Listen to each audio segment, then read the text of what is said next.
This episode is brought to you by, if you appreciate craftsmanship and doing things the right way, well, that's what Bardstown Bourbon is all about. They're not just making bourbon, they're pushing the standard forward. Smooth, bold, layered with flavor. Whether you're winding down after a long week or celebrating a big win, it just fits. Bardstown Bourbon. Modern flavor, timeless craftsmanship. Green River Whiskey is authentic Kentucky whiskey with no gimmicks and no shortcuts. It's just done right. Smooth, balanced, and refined over generations. Whether you're sitting around with friends or relaxing after a long day, raise a glass to a good conversation and even better company. Green River Whiskey. There. Oh, this is gonna be great B-roll for the fans. Oh God, here we go. What up? What up, man? Shit. I Shit. need you Just to go to your left. There you go, pumpkin. There you go, pumpkin. Yes. Yes. All right, you ready? You ready? 3, 2, 1.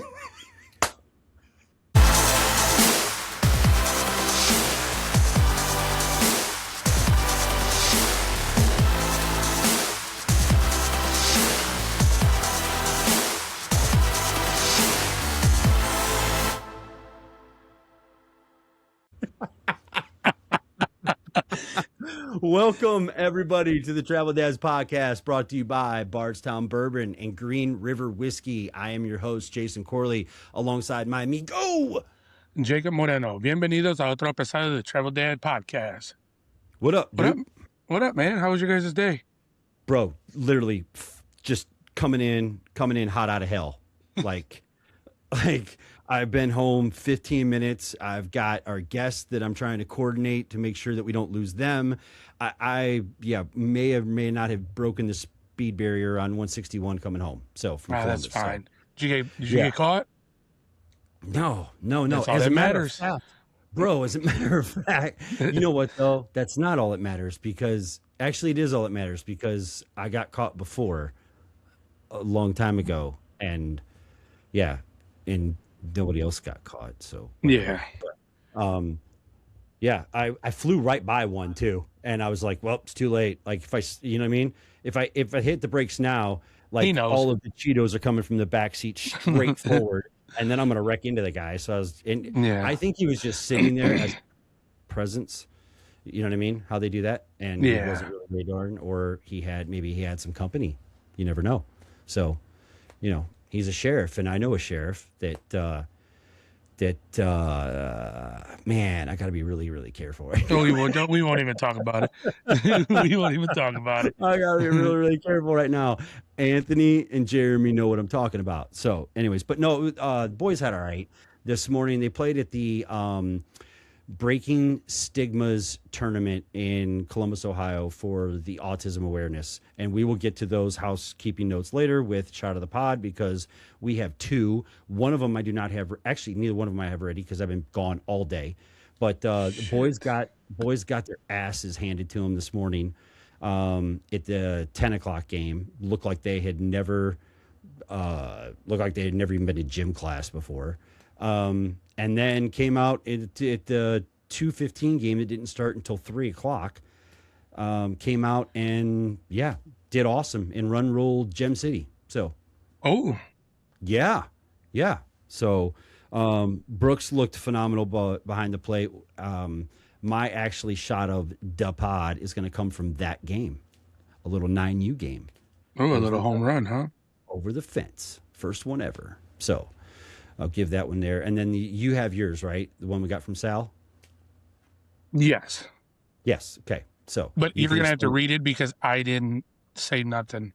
Yeah, I know that. No, I mean, that's fine. But do we know what did he say in the text what high school that is? No.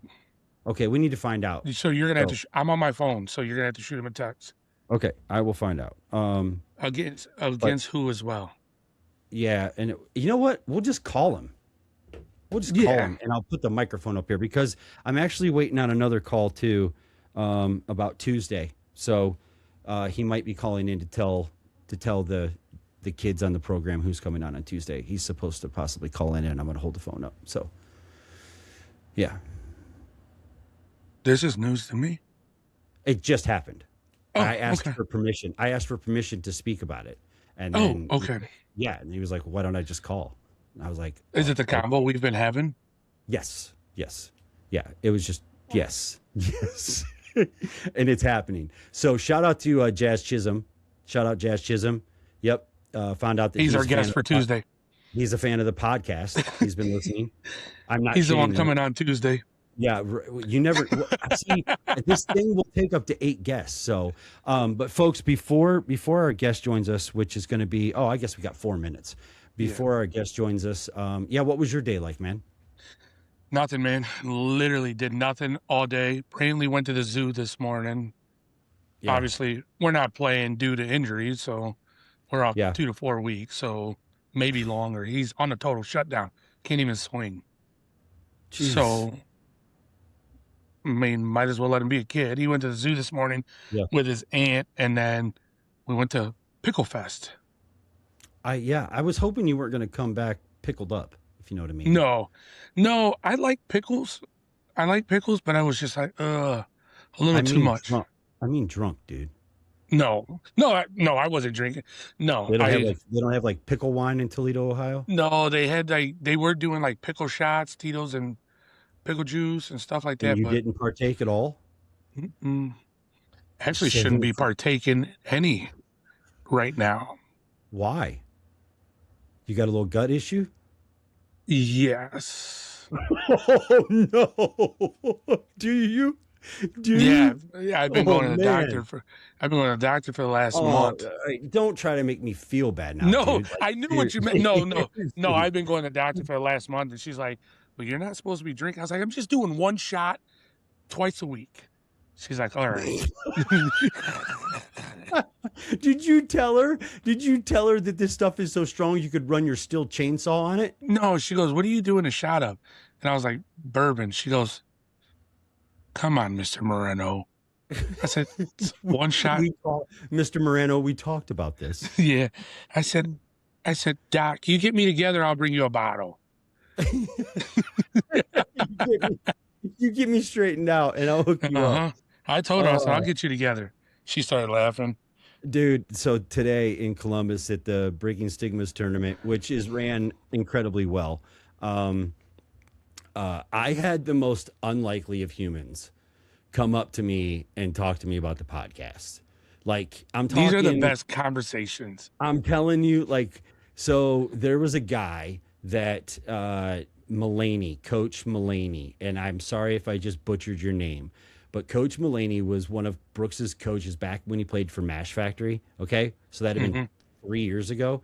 Brooks was 7 playing 9U. Okay.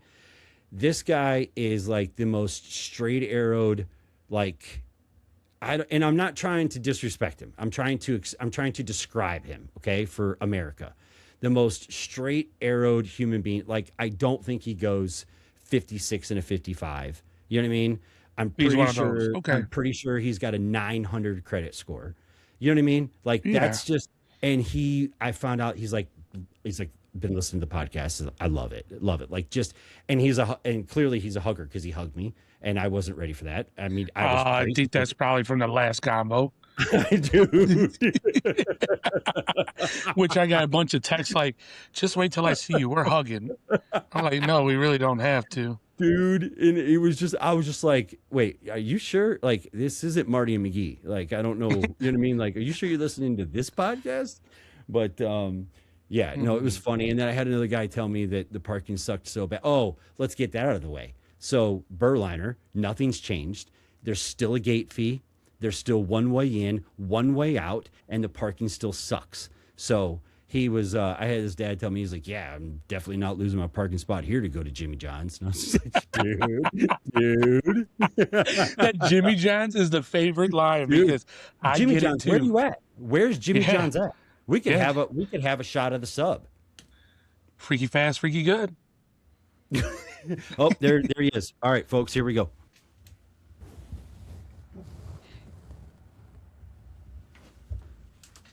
Coach.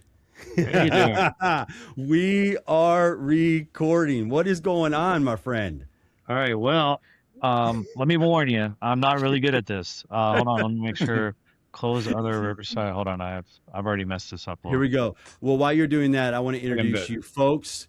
I know that we have been teasing this for a couple days, but we've been teasing it because I believe that we're breaking stigmas ourselves, Jacob. We're breaking stigmas right now because nobody, I think, in the travel ball world would have ever thought that you would be on this podcast today as a friend talking ball. And folks, we are joined by Adrian Bellew. Did I get it? Did I get it? You got it. That's I've been called worse. Bro, we had to get on earlier to check his connection. And I was like, okay, I got to get this pronunciation right. And my wife was telling me, she was just like, just tell him to introduce himself. I'm like, you can't do that. So Adrian is a part owner. Correct me if I'm wrong. You are one of three, I believe. Four. There's four of us. There's four owners of Showcase Baseball Academy, better known as SBA. Also, you are the head coach of the SBA Bolts National 12U team, which we just had a tournament against. So welcome. Thank you so much for being on. Welcome, coach. Thank you. I'm looking forward to this. Obviously, like, I think when I first got wind of this podcast, I was man, this would have been cool back when I was, like first time through with maybe one of my kids. Because we want to talk about all the same stuff that you're talking about. Yeah. Although I was a little bit more, I might have said some stuff back then that I would had to have walked back later, but like I do. Yeah, that's pretty. I leave that to Jason. I got a lot of gray hair, so I will actually, I'll be a little bit more careful. But I think it's a great idea. I think it's really cool, and it was nice talking to you at the tournament. And I was like, I think this will be fun. Yeah. Well, folks, what we want to do is I have got, and I'm not lying to you, Coach got them in advance because I would say that this was probably my most in-depth notes that I've done to date of the podcast, Jacob, as far as like these are legitimate things that Jacob and I have talked about. There's things that we haven't even thought of until we knew we were going to have an opportunity to talk to you. And then it was like light bulbs are going off of like, ask him this, ask him this, ask him this. And I just want you to have a conversation, and not just with us, but consciously knowing that there's earballs, there's earlobes and eyeballs out there that may not know a lot about you because they don't get outside of their region or anything like that. Because I know you're not, when we see you at tournaments, outside of the porta potty incident, that outside of that, you promised to walk back. You promised to walk this back. I need to confirm. I need to tell the master that Jacob did not see me at a porta potty. Hey, Jacob, real quick. I was going to ask you to do this, but instead, Coach, would you mind telling everybody who made this podcast possible? Oh my gosh. Oh my gosh. Yeah, I'll tell you, this is an example of how terrible I am at this. I am folks, listen up. Listen carefully, folks. Hold on, I'm looking for it. Hey, Coach, don't even worry about it, because what you're doing, I do every podcast, and we've been doing this 3.5, 4 months This now. episode of the Travel Dads podcast is brought to you by Bardstone Bourbon, Green River Whiskey, two names that flat out represent everything we love about Kentucky bourbon. If you're a travel ball parent, long weekends, early mornings, late nights at the field. And I can relate to some of this. Not recently. Sometimes you just need a way to unwind when it's all said and done. I should be getting paid for this. You're going to get bourbon. You're going to get bourbon. Bardstown Bourbon comes in. These guys are pushing the envelope with some of the most innovative blends in the game right now. Wow, there's a lot of this. Whether you're a seasoned bourbon guy or just getting into it, they've got something that's going to hit your palate the right way. And then there's Green River Whiskey, the comeback story, historic brand, reintroduced the right way, and doing it with serious quality, smooth, approachable, and perfect for sitting back after a long day at the ballpark. Oh. Wow, there's more. So whether you're wrapping up a tournament day, sitting outside the hotel, or just catching a fine moment at home, pour yourself something good. Bardstown Bourbon, Green River whiskey. Enjoy it, appreciate it, and as always, drink responsibly. Thank you, Coach. Folks, Jacob, nobody on earth would have ever thought that I could have got Coach Adrian to do your live read for you, brother. Oh God! Yeah, I'm actually starting to think about my life choices here, because I'm wondering if my partners are going to be like, "Hey, we did hear that you were." You can tell them it was part of the contract. It was written on the napkin out of the porta potty. Okay, got it. Right, it's fine. Yeah, that's fine. So. Oh my gosh. All right, let's get into this, because I've got some questions, and I know Jacob does too. And let's just dive right into this thing. What is your honest take on where travel ball is headed right now with the massive PG media push? Is this helping the game to grow or creating more pressure and noise for the kids? Are they developing, or are they just performing? What say you, Adrian? I just think it just keeps changing. I think it's part of, like, even like when we look at our business model, like obviously PG has a big market share. It usually was like 2 or 3 different big organizations, and if you didn't like one thing, you went to a different place. And I think now, PG is doing great for the kids. As far as if it's good for baseball and stuff, I think everyone's gonna have different opinions, just like myself. And I don't think, I would consider myself a little old school, and I would say that I'm a big we guy, and I think sometimes a lot of this stuff kind of pulls the me out of guys, unfortunately, and then we kind of got to rein it back for the recruiting process. I think later on down the road, if you're going to have a recruitable kid, we have to make sure that I think they're good teammates, and we have to kind of get rid of some of this. Like running our team, we have a lot of that USA stuff. We have the Pottown stuff. We got the Select Fest stuff, and some of that's from PG. And it's kind of like, all right, we don't talk about that in the dugout. You know what I mean? And not that we don't want that for the kids. We personally want what they want. But if you're trying to develop a team environment, you got to kind of walk some of that stuff back from the perfect game or U-Trip or whatever. But I think PG is kind of the dominant force right now. And I'm not saying it's bad. I'm just saying it, even like the college coaches right now, everything's changing so much. But, I would just say that I don't really have an opinion, other than I know I have to keep making, changes to kind of how we do things. Okay. What do you mean? Explain what you mean by that. What changes have you had to make? Okay, well, for instance, I finished up a group. My youngest kid was part of the 24 class.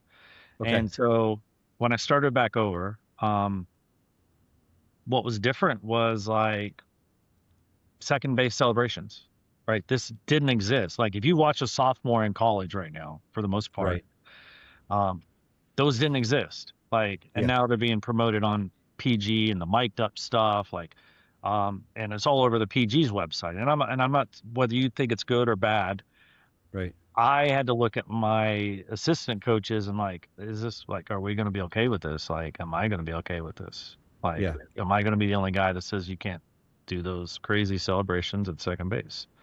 I know it's pretty standard right now, but for me, it wasn't. It definitely is in the 9U, because they don't hit them over the wall. Yeah. Well, now you see it everywhere. But that's an example of something I had to come to terms with that. That was sort of difficult for me. And I'm like, all right, we're gonna allow this. And then there's the whole what we do at the bat now, when we get home runs and stuff like that. I don't know. Those are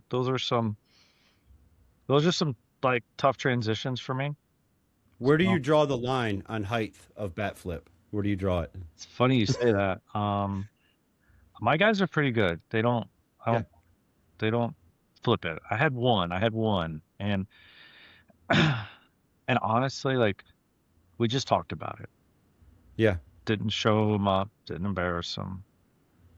Just when he came through, you know, is like, hey, you know, and look, kids are going to play different. They're going to play for different coaches. Yeah. And every coach is going to be, they're going to have their different things about them. And maybe they're going to be okay with it later. I just was like, hey, if you are going to flip it, get your butt to first base. Like, I don't want Right. to, you know, I don't want to Like do that. beat like you better be at first base before it hits the ground. When it hits the ground. I personally feel like that. But look, I'm telling you, like, I don't know if I'm like getting outdated or archaic in this, because I see it in the college ranks where these bat flips go a mile in the air, and Yeah. you know, I mean, they're okay. And I think the next guy in line's okay with getting hit. Like, you know, Yeah. he takes one in the ear hole, he's okay with it. You know, I think we're all good. Now we get another base runner. Like, I don't know. Yeah. It definitely is changing. Now I know what I'm trying to do with my team and with, you know, my academy. Yeah. Is I think I know what the college guys want from a recruiting standpoint. I know the type of kid that they want. We try to mold that kid. Okay. All right. And you guys are based out of North Carolina, correct? We are. Yeah. Okay, We've got close to where at? like 400 teams, but our mothership, for lack of a better word, is right here. Right. Okay. Now, is that where you were born and raised in North Carolina? Ohio, actually. Yeah. Hey, that's something. Columbus. But through Nashville to Charlotte. Yeah. Okay. Oh, All right. We Not a Buckeye fan. you guys have got a growing presence in Ohio now too. Yeah. And Michigan. Yeah, in Michigan. Yeah. We saw one of the Peyton was playing, so he plays for Bo Jackson Elite, and they were playing the Ohio SBA team today. Tied, I think, is what Peyton said when Brooks was playing. But okay, in that touching on what you just touched on leads right into my next kind of yes. You see it, Jacob? You want to go ahead with it, dude? Yeah. With that being said, like when you're dealing with kids who might be in complete different environments, Friday versus Saturday. How do you manage the Pottown mentality versus the SBA standard? How do you keep the kids grounded in one identity when they're expecting two totally different expectations? I talked to you about this at the fence. That's a good question, and keep in mind this is rather new too. I mean, this is a new thing for us, and I like when it comes to Pottstown, I think we have a couple of kids that play there, and I think it's a different element. I think it's a social media team. Right. It's like they came out and did one of our SBA games. It hasn't gone. We've not published it yet, but they came out to Houston 1000 and they coached, and really cool thing for the kids. This was really tough for me. That's why I asked you at the fence, standing there at the game. No, I mean, like them coming out. They were going to come out a couple times last season, and for weird circumstances, they didn't end up coming out until the Houston 1000.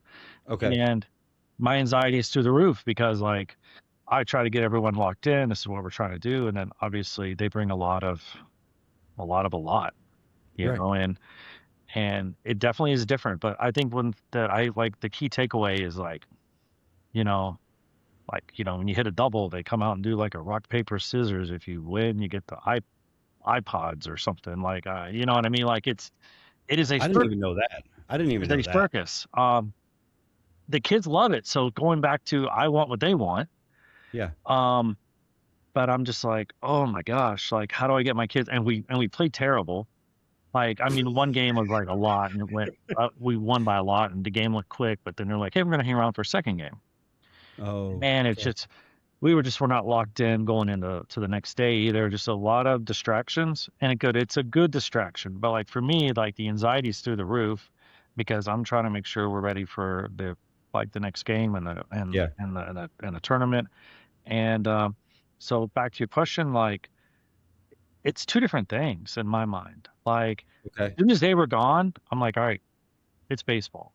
Can you get the kids to do that though? It took and how? What's the conversation? Yeah, what's the conversation like? I can't remember, but and honestly, a conversation doesn't do it. We needed to get into a game where we almost lost, which that happened. Sunday Okay. morning, we were losing. Not that this team wasn't any good. They were a good team, Right. but a good arm, and we were losing till the end, which is like, I mean, and then we're kind of like, that was enough to like wake everyone up. Snap them back into reality. Yeah. And then as far as the individual kids, like, I saw some of the stuff that you guys had shared, like, not just you, a lot of people. And I think one of the biggest things, if anyone is really listening to this, is that it's hard to just look at a video of what a kid may or may not do and make a lot of like passing judgment, because Yes. I know those families. Yep. And they're amazing people, like full of faith, like, and I think when you take a little small sample size of what they did on a social media team, Yeah. I mean, and that's exactly why we went to bat for him. That's exactly why I went after Twitter, because I was like, everybody in the Twitter atmosphere was low-hanging fruit. It was an easy target without any context to the entire story of what was actually going on. So that's what Jacob and I got a lot of heat from it too, for going to bat for it. But I just, my big, the reason why I was asking you, that day at the fence talking about this, I was just like, I find it fascinating. Like, you would have to have some sort of psychological degree in order to be able to juggle these two worlds and make them, you're coincide together. Your individuality is encouraged and not even fostered, but gaslit over here. And then over here, there's a standard, and we are back to pre-college baseball. And I was just like, you have got to be some sort of monk or guru to be able to juggle this. And it was fascinating to me. Yeah, I would say, like, even when I started this group over, there's a lot of things that like if you just buy into the culture, it takes care of itself. Like, like whenever a kid shows up, whether he was a USA, a Pottstown, All-State, going all the different individual things. Yeah. But when he shows up, like our culture is, we're proud of our culture, and it's really different. Like, you may have to walk up in the 4-hole and put a bunt down, like, and we're gonna celebrate it like it's a double. Right. And I think for me, it's not very difficult, to be honest with you. Like when I see my guys, like I saw one who came back this past weekend, nothing different. He had a good time, and he's back, and he's my normal guy, willing to do anything at any time. So it's almost as if whatever uniform they put on, they know the standard that goes with the uniform. That's a good way to put it. That's a good way to put it. And again, I love the exposure that Pottown does for the kids. I think it's a lot of fun. I would just tell whoever's like listening, that it is a different thing, 100% a different thing. Yeah. And I would say, Jacob, wouldn't you agree that I would say that all of I have a 12-year-old, you have a 12-year-old, I have a 9-year-old. They're all very well aware of that. Pottstown has done an incredible job of marketing and giving, putting a shot of adrenaline into baseball, into youth baseball. And that's just my opinion. Yeah. But I would say that even my 9-year-old knows exactly what it is. Like, Pottstown it's a different world. It is not, would love to go play in a Pottstown event, but but I also really, he wants to really go play for, WVU. You know what I mean? So he knows that, if I have to give that up in order to stay on the straight and narrow here. So I get what you're saying about the uniform, but I would say that the kids are very aware. Don't you think, Jacob, that it is its own thing? Yeah, Brantley has said it before that, this is a fun team. This is where you let loose, but it's for likes, it's for clicks. And he knows it. And he's 12 himself. Yeah. And he knows. Wouldn't you say that Pottstown knows that too? Yeah. Yeah. Mm-hmm. Yeah. Okay. Yeah. So I have something over here in my next set. I want to ask you this. Even in rec ball, you're dealing with kids who sometimes have completely different home structures. Some have no boundaries at home, others are very structured. How do you coach accountability without overstepping? How much influence should a coach really have on a kid's behavior? I bring this up because we had this conversation, not with you, but I think did I have it with JD? I can't remember. But we were having this topic in this conversation about 12-year-olds. And at what age do 12-year-olds, or is it older, they start policing themselves and start policing their own dugouts, per se? That's a quote, or that's a statement that I know Adrian is familiar with because he's closer to my age, but we use the word policing themselves in the dugout to where you don't have to do as much because the kids are doing it amongst themselves of holding each other accountable. I don't see a whole lot of that yet at 12. Do you in your groups and in what you're seeing, or do you think that it comes? Because here's my thing: this 12-year-old age is so mixed with puberty, no puberty, puberty, no puberty. We're still dealing with those social circles. What are you seeing at the 12U stage? I think it's at the age. Actually, I was okay. I saw one of my kids. I have a kid who plays at Rice now, and he was in Charlotte. There was an away game here, and it's a kid I've had since he was like 9. And I saw him doing the same thing for his dugout that he did for mine a decade ago. And it was just one of those kids where he's like, hey, he makes it uncomfortable for doing silly or dumb stuff. I'm not saying like he's still a good teammate, but he made it uncomfortable. Like for you to come back in the dugout after getting picked off for doing something, for not paying attention or whatever. Right. And we're getting to that point, but I remember this being the age. Because right before the big field is, I mean, once you hit the big field, I kind of expect it. Like what we do is a lot less work. Right. Waving them home, hitting fog, right. Like simple things like that. But once, I believe at the 9, 10, 11-year-old age, you build the DNA of the kid, like mentally. And these are the things we want. These are the things that we expect. Like these are the things that we're going to reward as a team. These are the things we're not going to reward as a team. And then once you have enough of that, and you have enough of those kids that kind of buy into that, I think you hit it on the head. You don't really have to do a whole lot. And and I think this is the age. We're seeing that a little bit more with our group. Yeah. I was curious because we tend to, I don't know, maybe this is we have, Jacob, would you say it's safe to say that we have on HUD's team, we have more quiet leaders? Everybody's more lead with their actions and less with their less with this. The loud ones are the ones that shouldn't be leading anything. I guess, does that make sense? Yeah, so, it's funny you do this because I do this too. Like I'll give you an example. One of my like quiet leaders, Mason Bittenhofer. He's a quiet leader. He is a he does all the things you want him to do, but I'm always like, whether he's in the middle or the corners, this is my signal to remind them to not be so quiet because it's very lonely on the mound. He's just walked a batter and he's 1-0, 2-0 already. And not that we want to make noise, but it can get lonely. And we want our, want our guy to know that, hey, you're good. Mix one in. We got your back. We're right here. Like coaching sarcasm with us, we'll say, hey, way to mix one in. Throw a strike every now and then. And then, so I mean, that's my little cue. You'll see me do it from the dugout. I'll be, hey, I'll call their name, hey, and just kind of get them going, get them talking, or even go talk to the guy. But can only do so much. I mean, you guys will have to handle it. Right.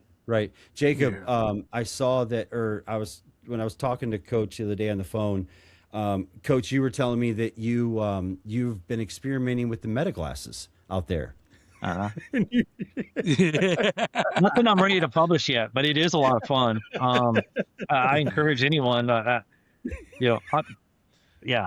There's some stuff I'll put out there eventually, especially when they get older. Like I'll be able to circle back and be like, hey, remember this time? Yeah. But Jacob, he was telling me that he had to warn his coaches, like, hey, just heads up, like, you never know. Like, unless if something's bleaking in somebody's forehead, like, don't go down the rabbit hole, is what he's saying. Yeah, especially by other coaches for different teams. Like there was an incident here, where I think what the perception is that you can say whatever you want to an umpire, and it's just between you and that umpire. And no matter what line you cross, you're good. You can just walk back to your car or to your dugout, depending on what the extent of the disagreement was. But yeah, there was some stuff. Well, now it goes off into the social media world, and yeah, it was a bad incident. So I'm like, hey, it gets to the social media world before he gets to the car now. Mm-hmm. Yeah. So, I want to switch gears for a second here, because this is something that's near and dear to my heart, because it's near and dear to my kid. And then Jacob, you can go into the next segment, but I want to ask you this because, I am noticing this more and more and more in youth sports, and I cannot put my finger on it. I am the son of 2 missionaries, so this is something that's a big part of our family.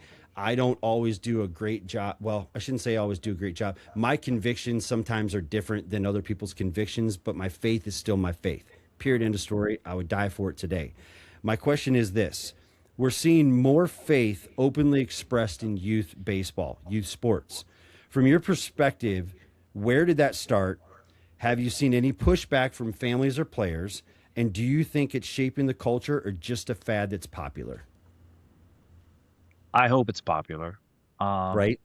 I mean, so I had a choice when I came out of high school, and I went to a missionary college as well. And and I think part of that path led me to where I'm at today.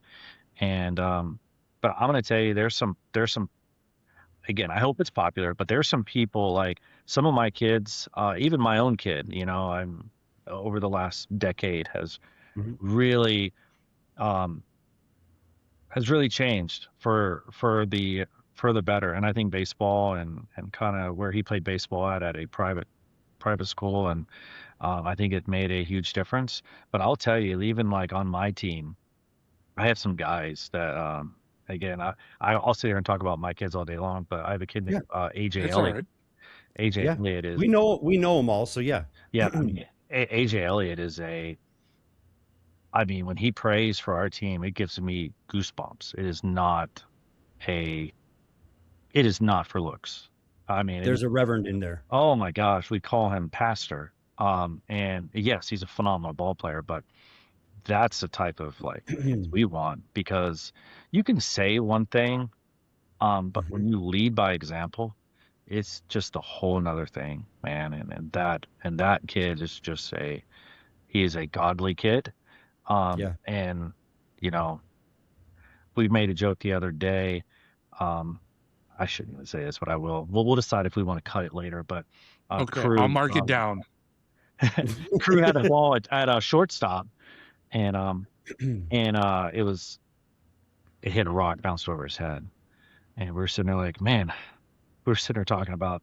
It was kind of a high balance, and AJ's taller, and we're like, I wonder if AJ would have got to that ball, and we're like, God would have probably removed the rock for him. Like, that's what we were saying. Like, he's so that's how we feel about him. So again, we'll decide later if we're gonna keep that segment. But yeah, it is popular. I love it. When we're talking to kids, if I find out that they are a godly kid, I mean, yes, it helps if you can play, but obviously stuff like that. So what it turns into is my parents, we all want the same thing. We don't want our kids around peckerheads. Yeah. We want and the more that the culture is based like that, my parents don't care maybe they care if we win or lose, but they're all looking long game, just as I am. We may, we can lose just like anyone else, but culture is so important to us. My dugout is the most important thing to me. If my dugout isn't there with energy and picking kids up, I mean, we're all great up 15-0. Well, right. what happens when we're down 5, or what happens when a kid is 0 for 3 with 3 punchies. Like, Yeah. where are we now? Are we gonna just F on his throat, or do I got a kid who's like, hey man, so what? Move on. That's our favorite saying. Are you seeing are you seeing more of it throughout the country as you play, or are you like some?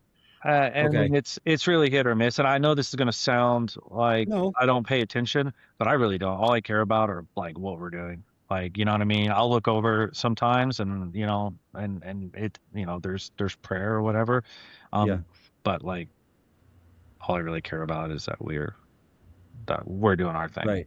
I think the thing, I think the thing that I, this may ruffle some feathers, but the heck with it, is that I think one of the pet peeves that I have is that, the praying before the game and then the coach cusses them out. You know what I mean?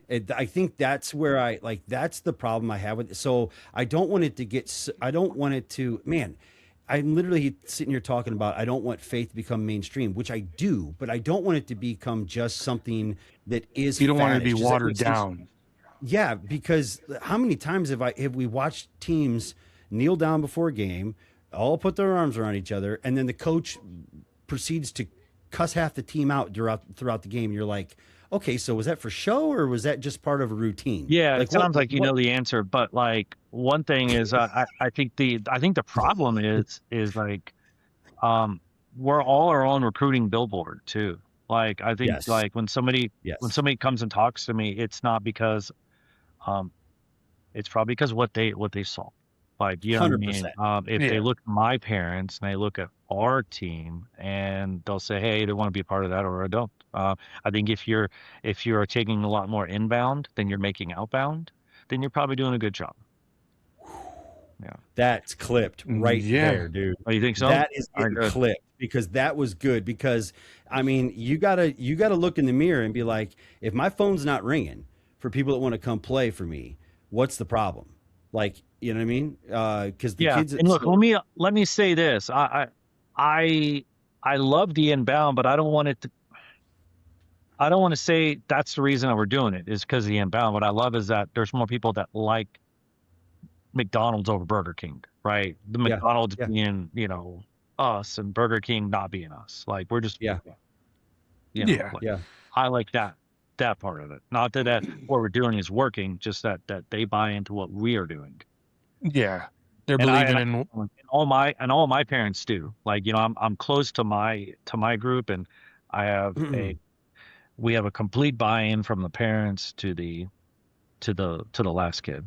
So, and I'm not saying that they're perfect. I'm not saying I'm perfect, right? I'm sure you can go find a clip of me getting angry and flipping out, but there's an extent to what I will do or say. Right. Go ahead, Jacob. Now, on to the next segment. What's going on with organizations already promoting tryouts? It's like putting winter coats out before we even hit summer. Is it planting seeds of doubt in families mid-season when things might not be going how they thought? Is it actually hurting team chemistry and trust? Coach, please make this make sense to me, because I don't get it. I don't understand why we're in April and we're already posting for tryouts come summer.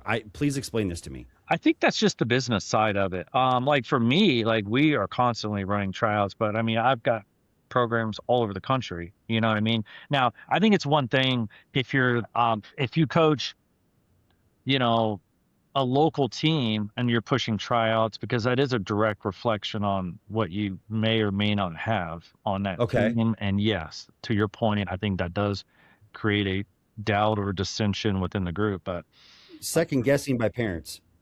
Yeah, but SBA, I mean, we're constantly, if you're interested, reach out. Like, you know what I mean? Like, especially like from an ownership standpoint, what I do at SBA, what my role is, I handle the 13 and below national team, Bolts National, Bolts American.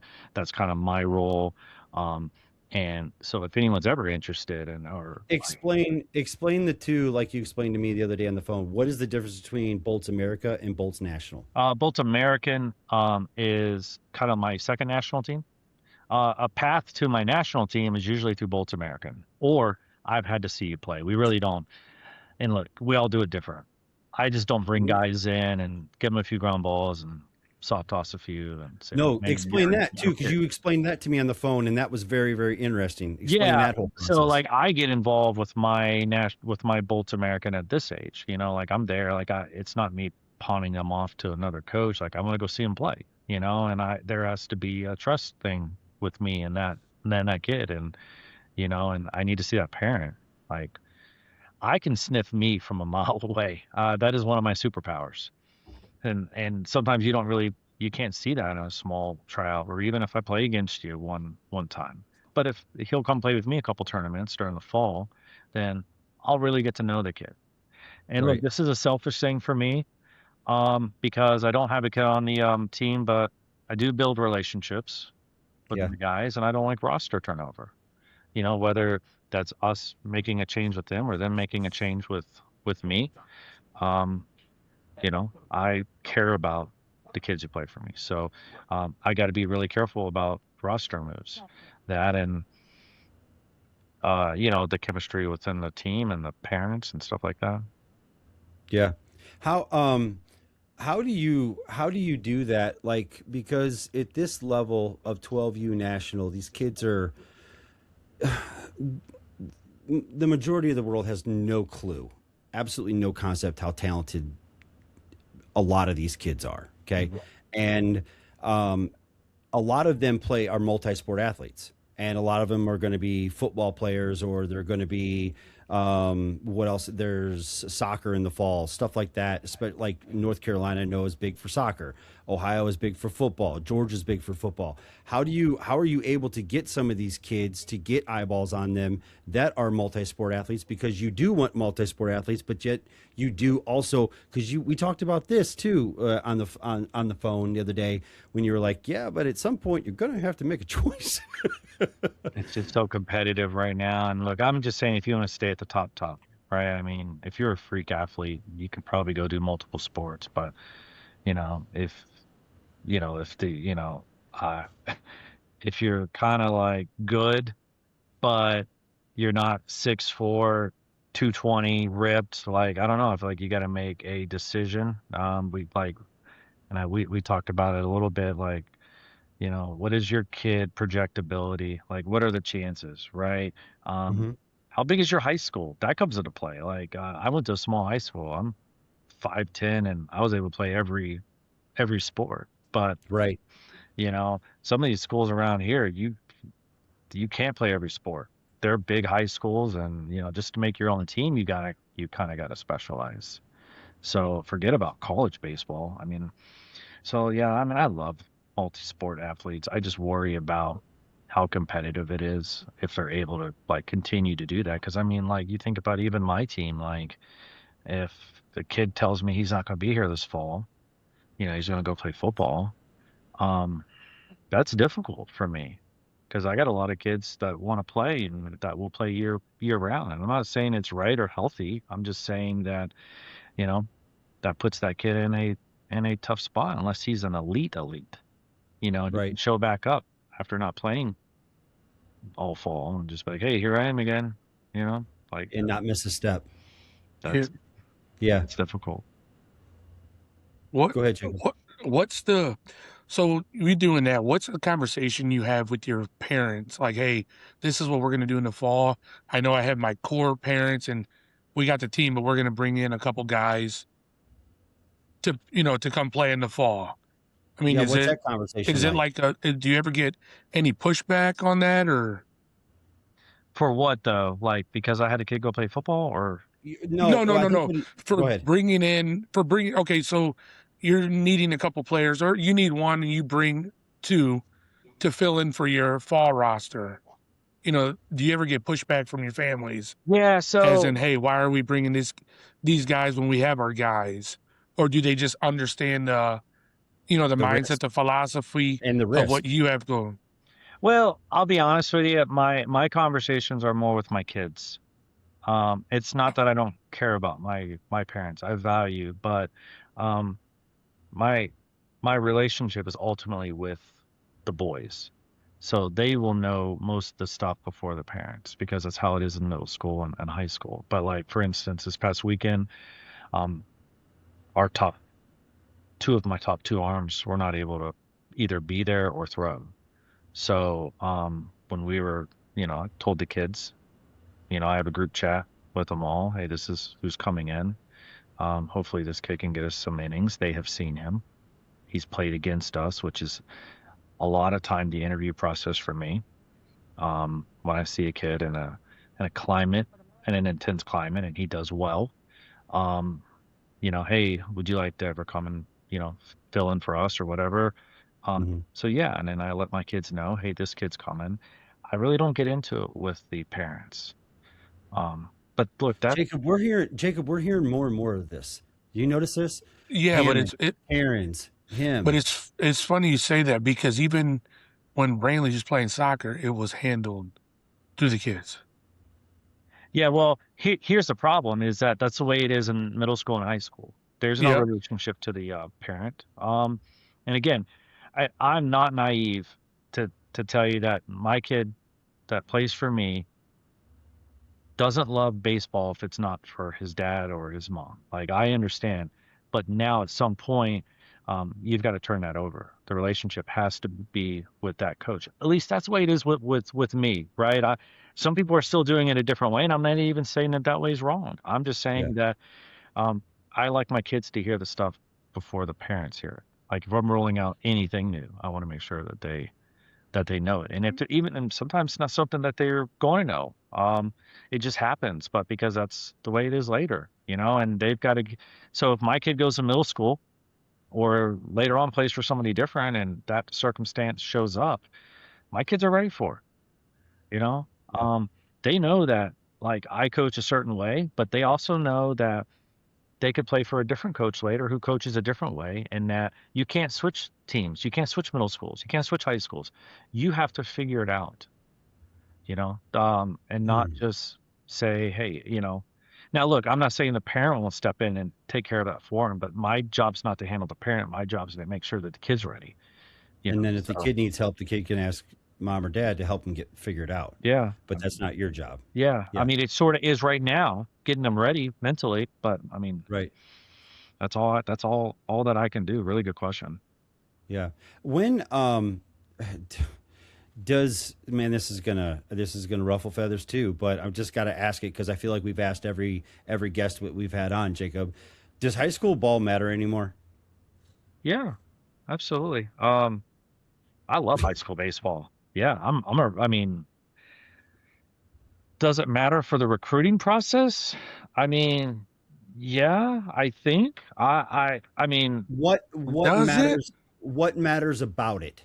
That's a better question. Okay. I don't think because let me give you an example. Okay, I'll give you an example, and I'll just use my kid as an example. Since he's mine, I can speak for him. So we live in a small town in Ohio, and he goes to a small school, second to smallest division in the state of Ohio, and never been a big popular school for baseball. Let's just put it that way. Very popular for football, but not for baseball.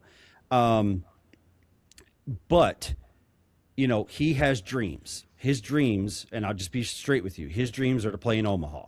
Like, he wants to play in the College World Series. That is his dream. He doesn't talk about playing for the Dodgers or playing for the Tribe or anything like that. He talks about going to Omaha. That's what he wants. That's his goal.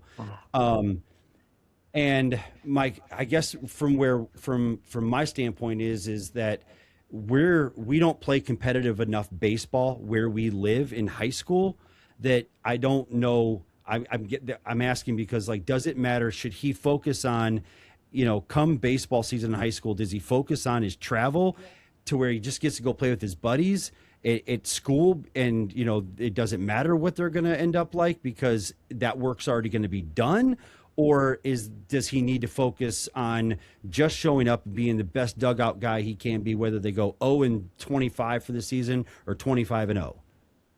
Yeah, I mean, I could just tell you in North Carolina, where my kid went to high school, and the closest one to me, I mean, there's college and pro guys at a handful of these games, and I think sometimes at the showcase side, you can go watch a kid, and this guy's scheduled to pitch, this guy's scheduled to pitch after them, and it's not they don't care about winning, but it's more about showcasing. I think you still go to high school to see how the competitive environment works with that kid. How he, because I mean, when they're playing for state championship or conference championship, I think you want to see how that what type of kid you got, quite frankly. So I think from that perspective, I think that's why they still come out here. So Okay. but Do you again, think some of that's look, a lot of that's changing because college coaches don't need relationships with high schoolers anymore. They need bank accounts, right? I mean, like before, I would go. I'll use your son, Hud. I would create a relationship with him. Say, man, I really want you to come to the university or wherever and play for me. And he's kind of a quieter kid. Underneath the radar, I'm getting a really good player. Like, you know what I mean? Mhm. And I get there, he's a freshman, and I get it right. Like, I get it right. Like, he turns out to be, all conference. Like he's a monster. Well, now this other school's going to pay him more money, so he leaves. So I guess what I'm saying is all the relationships with a lot of colleges, not just in baseball, has to be with your donors. Because let's say Jacob, you're a kid, I don't even know him, right? And he's playing for some coach at some university, and he got it right, right? He found him 4 years before he went to college, and he's he had a great first year. Well, if I call your son and say, hey, I'm gonna come play for me, I'm gonna give you 200,000. I bet he comes Money talks.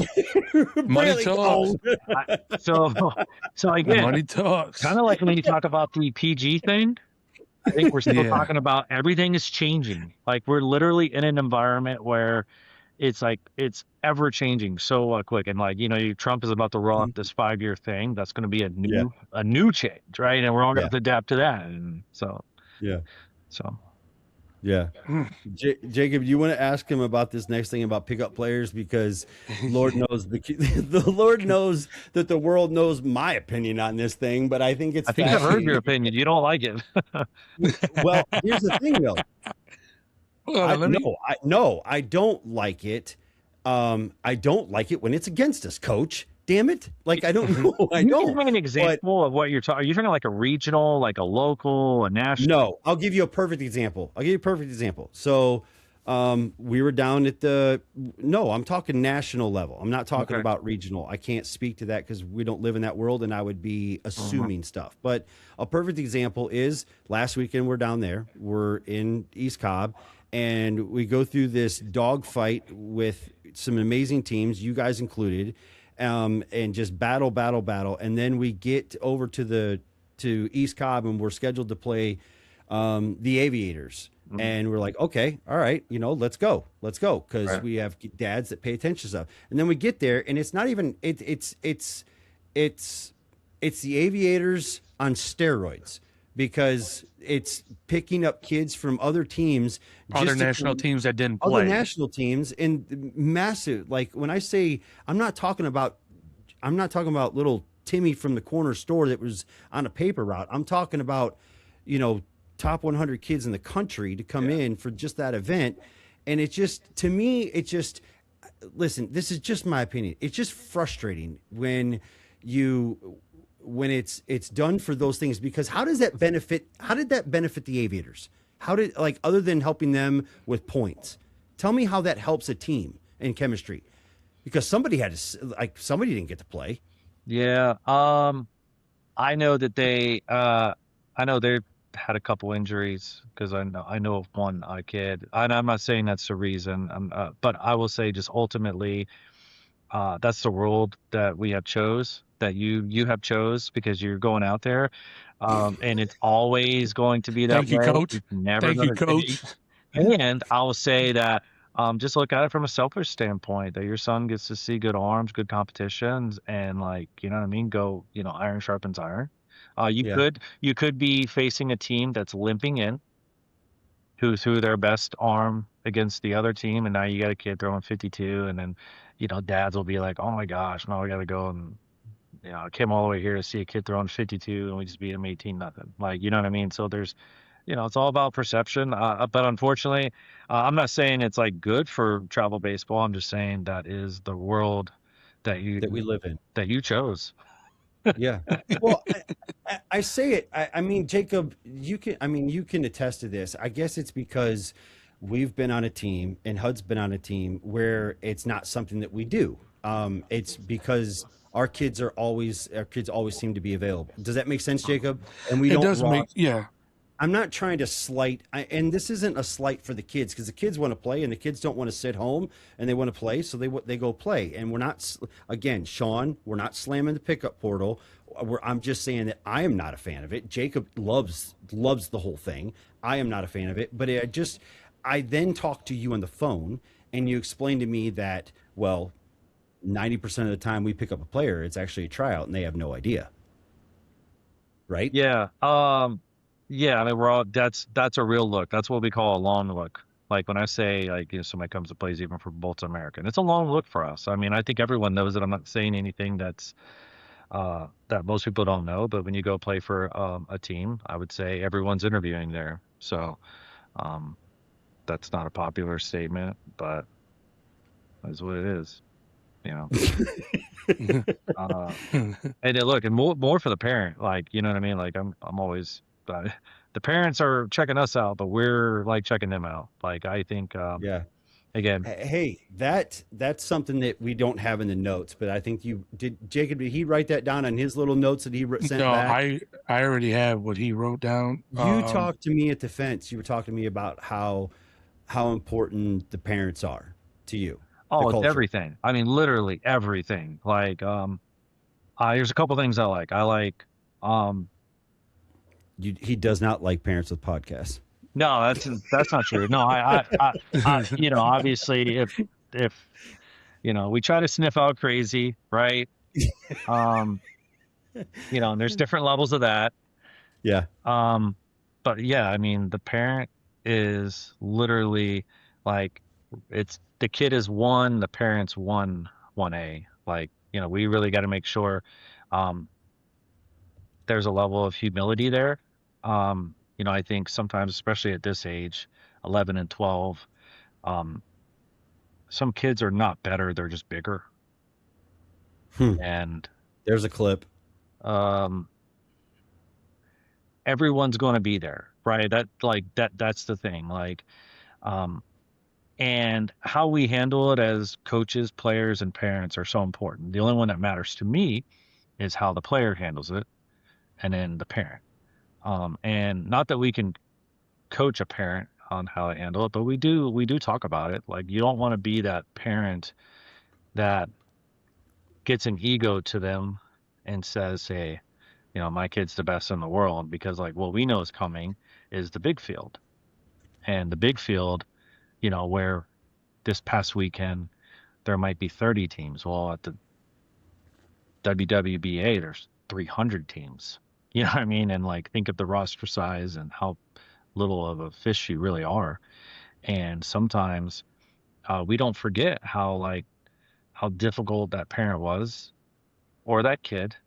Most of the time it's the parent when they were on the small field, and then they go to the big field, and it's kind of like, hey, keep your humility about you, because if you said some things and did some things and carried yourself a certain way, it will affect you later. What turns you off as a coach? What's just an immediate red flag? I think when the kid this is for all you parents that are listening right now. Take this and put this in the back of your head as tryout season is coming up, and you've got you've put all this unneeded pressure on your son because they're going to go try out for a certain organization or a certain team that maybe they've been, who knows. Listen to what coach is about to say as one of his biggest that's a lot of pressure. I will say one of the things are the amount of teams that they've been on. Yeah, because I think that matters, because if he's okay, let's say 12U has been on 5 teams.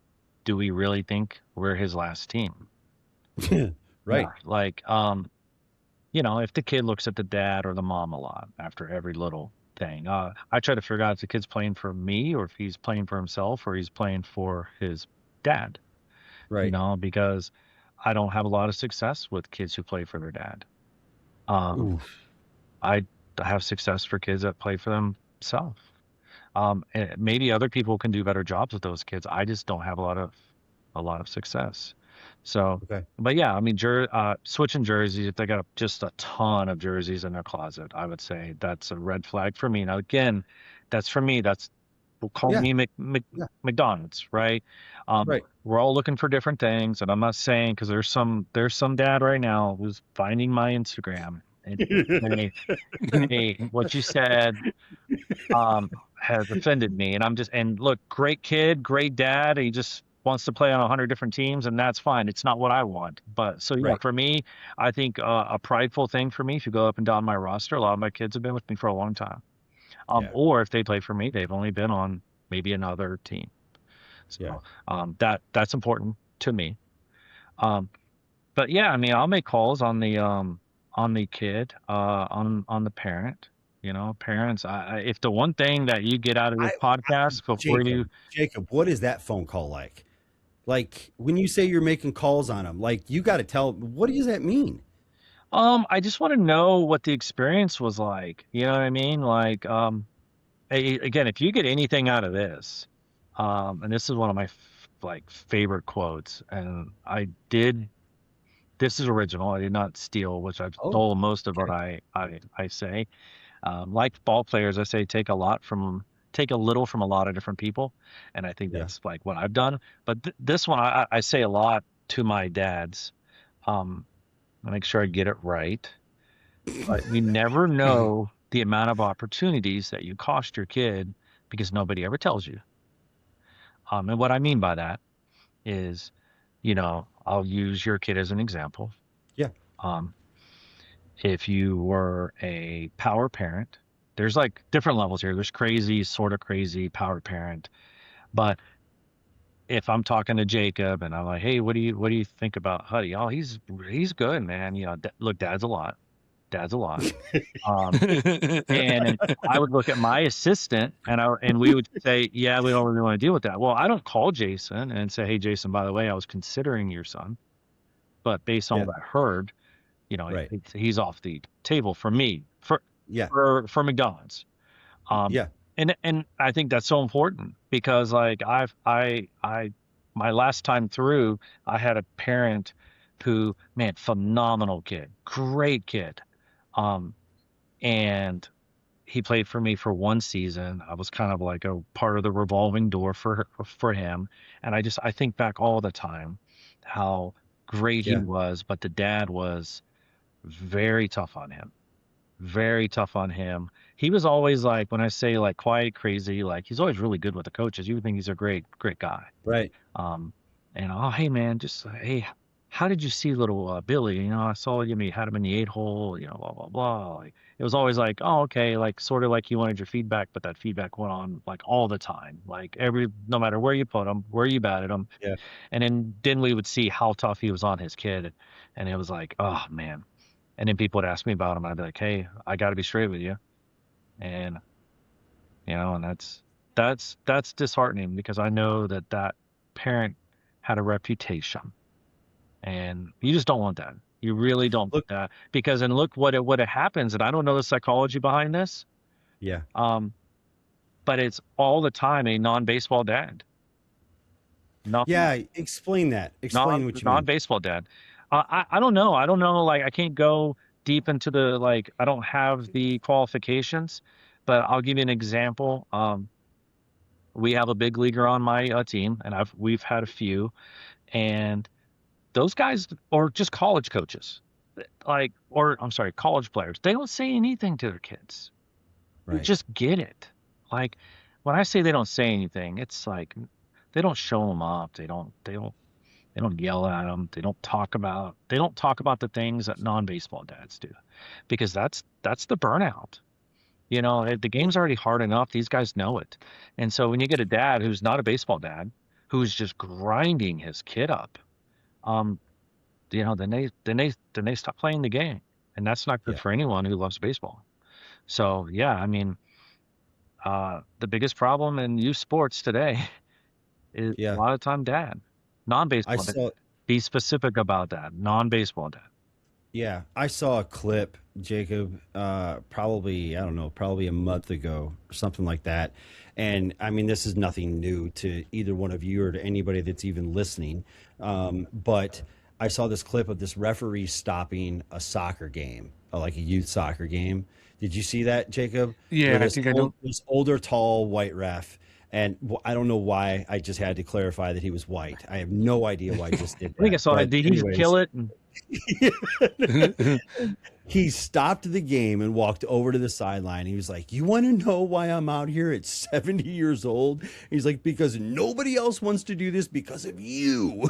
And he was talking to the whole sideline. And it was just like, I've had this conversation with Jacob many, many times. I used to be that dad. Like I'm not going to even try to pretend like I wasn't. I was the dad that was early in his life. I guess it was because yes, I played, but not at any level that ever mattered. But I saw so much potential.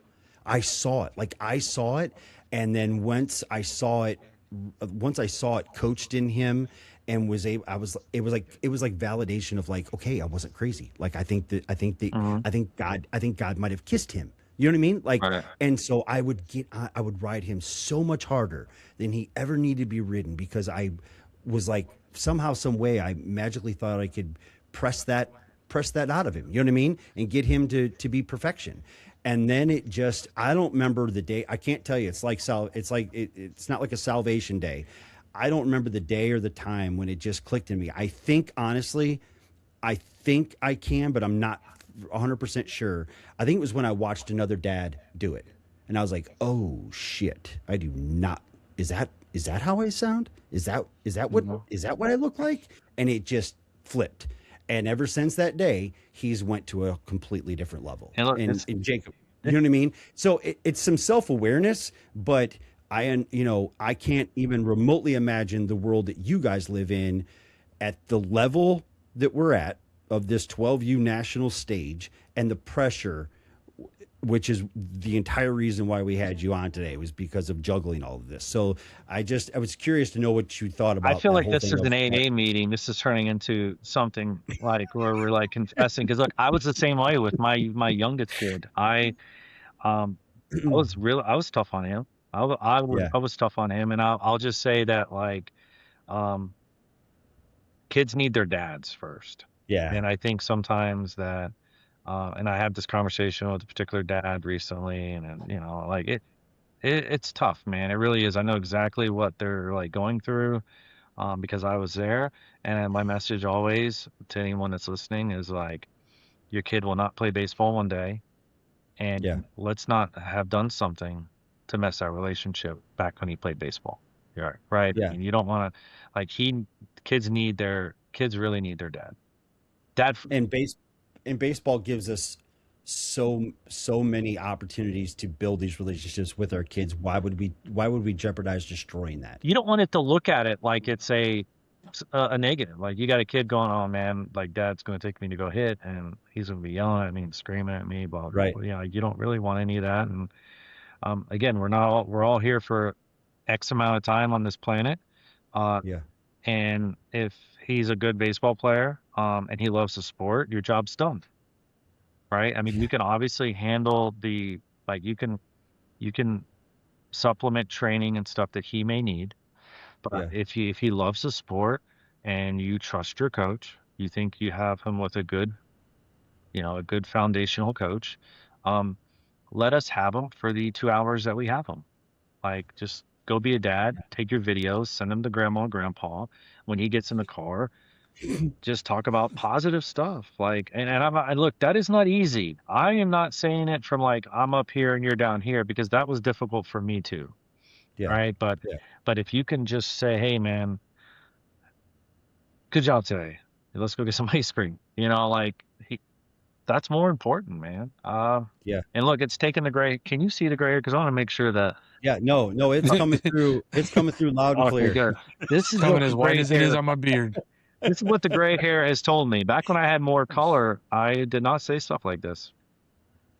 Yeah, well, they say that we get softer, not just emotionally, but physically in our age, Adrian, and you and I are, many many moons above Jacob right now. So Yeah, it's and you're a lot older than me. So what are you? How old are you? no, I'm just messing with you. I turned 46 on My Tuesday. dude, what am I doing? Yeah, I know. Yeah, Jason's like 55. Dude, I just turned 50. Don't be a jackass. I just turned 50. Okay, it's Congratulations. isn't it like the silver dollar year or something like that? I don't know what it's Something called. like I'm not there yet, but congratulations. Okay, all right. Well, I do have. Go ahead. Go ahead. Go ahead, Jay, and then I'll answer after you. I was going to ask him, talking about this. You mentioned you threw this in there, and I want you to expand on it just a little bit for those that are out there listening, as they're doing some self-awareness and self-evaluation of as players. Okay, and this is you're talking to the kids. Forget about the parents. You're talking to the kids. What translates next year? What for you? Because just because you're bigger doesn't mean you're better, but it does right now at 12. You know what I mean? It does. So what we talked a little bit about this on the phone. I want the kids out there to hear from you. What translates next year? What should they be focusing on? First of all, it's different for different coaches. I'll tell you that. But for me personally, we take a hit on 12U like I do. Look, we were number one last summer in the country, and that was a fun time. Like, don't get me wrong. But now we're trying to we're trying to make sure we have athletes, because obviously there's roster changes coming for the teams that are just big, right? If you're the coach right now going, all right, we can put this kid he can DH. We'll put our other big boy, hopefully he's pitching. And then we're going to take our other big boy and put him at first base. But what are we going to do with Johnny? I don't know, maybe left field? Do they have more righties or lefties, Coach? Right.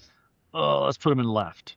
We got. If you're sitting there trying to figure that out because you got that type of size, then there's a lot of roster changes for that particular team when you go to the fall, because now you're at 13U, bases are bigger, and you need athletes. So I mean, for me, I would tell kids to make sure that you're working on speed and agility probably harder than you have worked on it. And if you're one of those bigger kids, physical kids, and I had to talk with some of my kids, we're not the type of size that some of these other teams are. But what I do tell them is like, hey, imagine my biggest kid, and I show him, and this is my kid. And now here's little Billy, and I'm like, all right, what stands out about this kid? Well, he's bigger, he's stronger, he's got a mustache, blah blah blah. All right. He drove. Now here's what's going to happen. Now this kid who's had to fight for his spot, he's good. His skill set's good. This kid's not had to work on his skill set. He just, when he hits the ball, it goes further. Now with this kid, they're all going to be the same size here soon. So now what do you do to separate yourself between little Billy, who's now up to here? Like, you need to focus on skills that actually scale. That you can move, you can run. You're like, we have fast kids in the outfield that are not reading fly balls well, but they've always ran down balls. You know what I mean? Because it's a smaller field. Well, now you're going to a bigger field, and I don't know. I mean, there's a lot of things that have to translate, and I would say athleticism is a big one. Every coach in the fall is looking for athletes. So athletes who are projecting, they don't necessarily have to pitch, right? We're kind of getting to the age where, at least for us, pitchers are going to show up. We need guys who can play and move. Yeah. The days of just having throwers to fill pool play innings are kind of coming to an end, right? Not yet, but they're getting there. For the big, large academies, I think we find pitching a little bit easier than some of the others. So, but you should be thinking right now, like, if Huddy was my kid, you need, as soon as he touches puberty, he touches it, you need to embrace it and make him as physical as possible. Like, start working out, because I mean, it's not 13U, it's 14U that you're getting ready for. Because I mean, I think that switching from 12U to the big field is not as big of a move as going from drop 5s to 14U drop 3s. Because I mean, 13U is still kind of a mess offensively, because they're going to stick the bat out, and some of these big kids, this one go a long way. But at 14U, that's a big transition. It's part of the reason why locally we move our kids from 12U's. Like, we don't really touch 13U. We go straight to 14U. On our top local teams.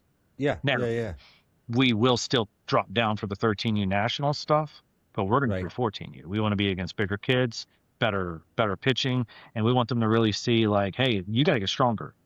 And we have a commitment in our academy to strength and all the other things that go along with it, like nutrition, eating, getting bigger, stronger, faster.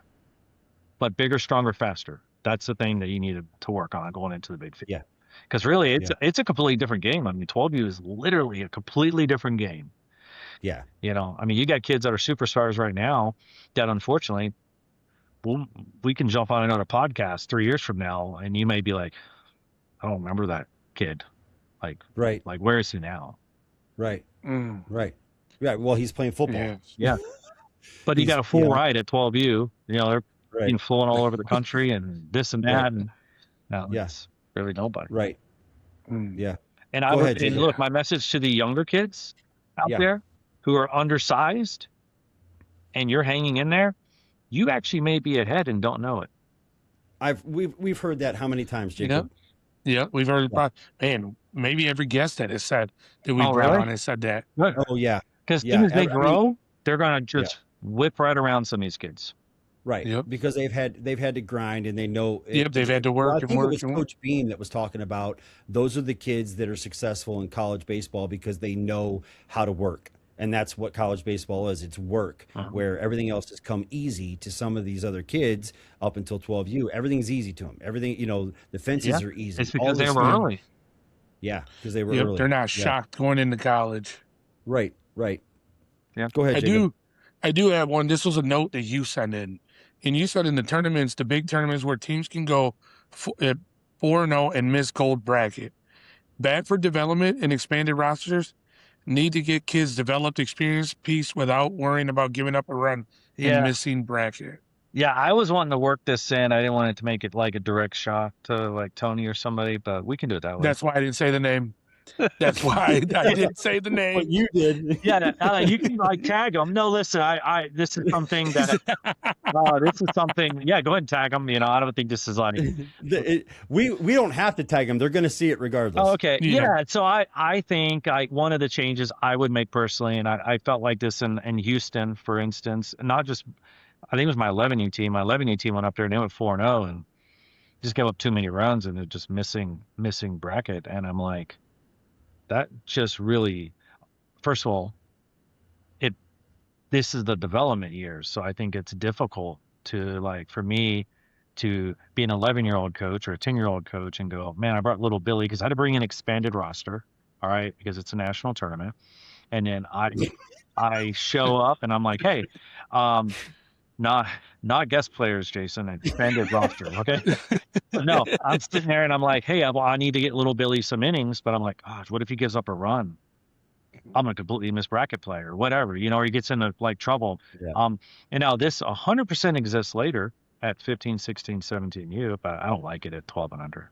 I don't like it because I think the ultimate goal is to win. And if you're able to win, go 4-0, you shouldn't miss. So how do we? What? I think it's a pretty easy fix. You just take more. Figured out where you end up taking 1-3 in one team rather than 3-4-0 teams getting left out. Okay. Yeah. Okay. I mean, all right. That's a very simple, without putting a lot of work into what that means on people. Right. But I was trying to get a Coach Nick Saban answer out of him of like the commish. You know what I mean? Like, could you, are you going to fix this commish? I don't have a big enough stick, unfortunately, because I think I maybe have said something about it. But anyways, yeah, there it is.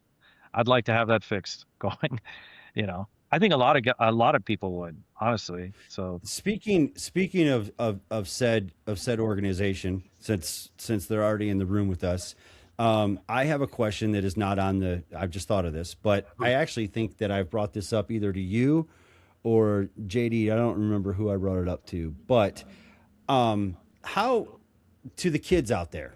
We're going back to talking to the kids because there are kids listening.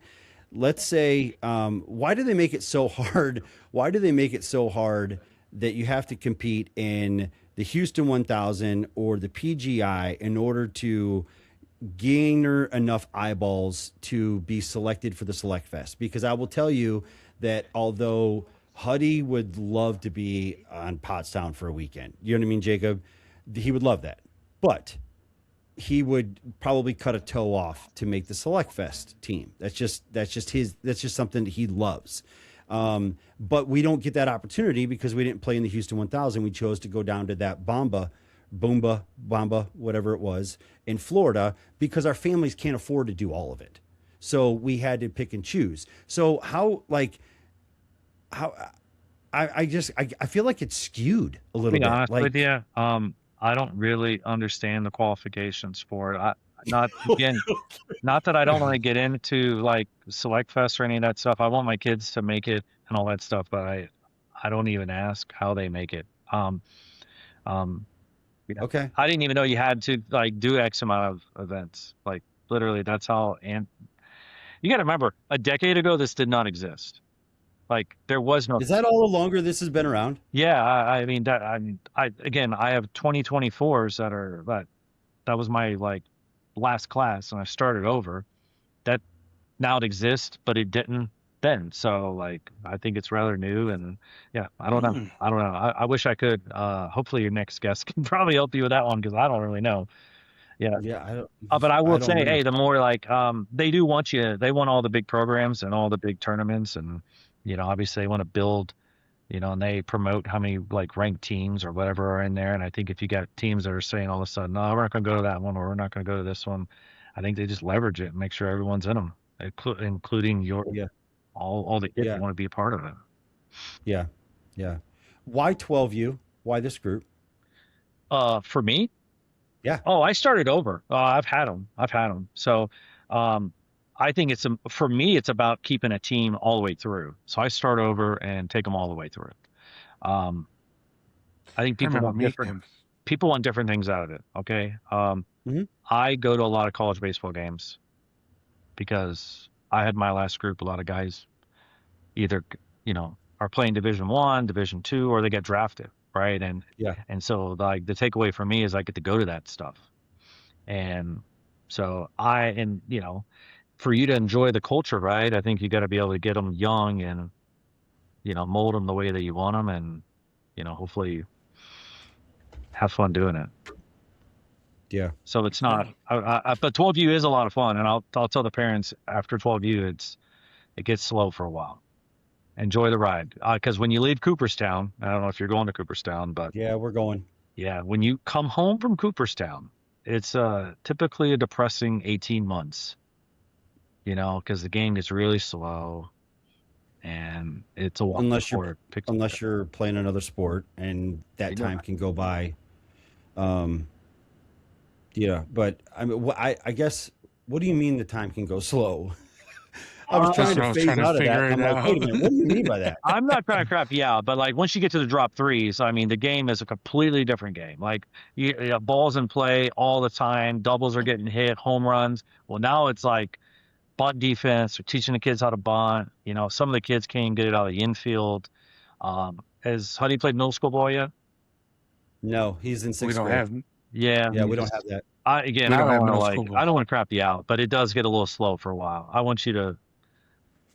don't know if we will play middle school ball here. I mean, we have this is probably, I'm probably giving breaking news to my local community, but I was literally just having this conversation with a dad that coaches that in that age group, and his son is in HUD's class, and he was asking me, and I said, well, how is it being ran? You know what I mean? Are we going to have one pony league team? You know what I mean? In actual tryouts and get these kids ready for high school. And he said, no, they do 3 teams and they do a draft. And I'm thinking to myself, okay, then probably not. Like, we're probably going to stay and travel, and because that is not going to. I'm not going to take him from seeing Jamison White at 83 to seeing Billy at 47. Like, that's not doing him any good going forward and getting ready for high school. So I don't know if we'll do middle school ball at our local. The only thing that he would do middle school wise where we live is football and basketball. A lot of our guys don't either. Like, some do, some don't, but the majority of ours do not until the 8th grade. And sometimes it's a little different. They want to get in and kind of get to know the coach, or the coach needs to get to know them, or a lot of it comes down to like friendship, right? They're in middle school now and we're like buddies, and you're like, hey, are you playing? Yeah, I'm playing him, and then they want to go do it for that reason.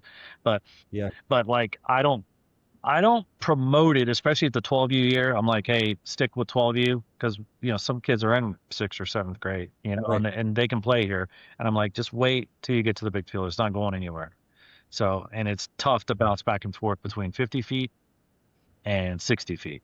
So it's not even the pitching as much as timing as a hitter. Like, pitchers figure it out pretty quick, but the timing as a hitter, like, it's pretty difficult. JD's kid, like, he played middle school ball last year. And I tried to warn him. I was like, hey, it's, you kind of got to go see it. And then he was like, I think we're going to give it a try. And he did. And he did not like it. I mean, it isn't like that, like, Tucker struck out. He just was like never on time all year. And it just had his worst like slump ever during that. Right. And of course, like, I hated to see it. And it's difficult because I'm like, I got to go now. Do you think too that some of these kids also are going in with way too much pressure in middle school ball because they're national kids, and all of a sudden they got to come play, and they're supposed to be the best? Like, why aren't they hitting a home run every single time they get up to bat in middle school ball, hitting against the kid that they go fishing with? And it doesn't happen. And that can play a psychological, battle in their heads of, wait a minute, what's wrong with me? Like, I'm supposed to be, I don't think so. Okay. I don't like. Usually, my kids walk in; they're the best kids on the team, and what happens, you realize, is like stuff like catching and throwing that you take for granted is like, like, it's like that around here, and it's like, and then they're like, okay. And then JD has to come back and tell me how I'm right, and I'm like, so that part I do like, because he's pretty smart. He's usually right a lot. So, but in that case, the one thing I think that does sort of happen is that, like, they are playing every day, practices every day, and if you got a decent program, they usually they like close the ground, like, or close the gap.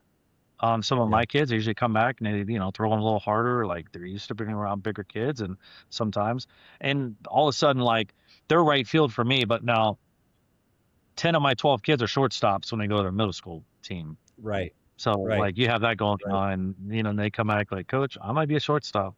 I'm like, okay, all right. Let's give it a try.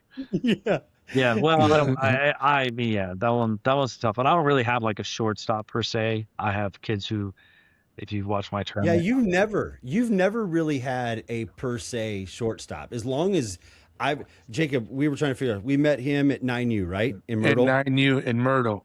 Yeah, he had just got the team. Yeah. I'll tell you. So Kyle Seeger, when he came over, he was like, I kind of had the same. Not that like he ever asked, because he don't care, right? I was like, hey man, I need an infielder. That's what I call it.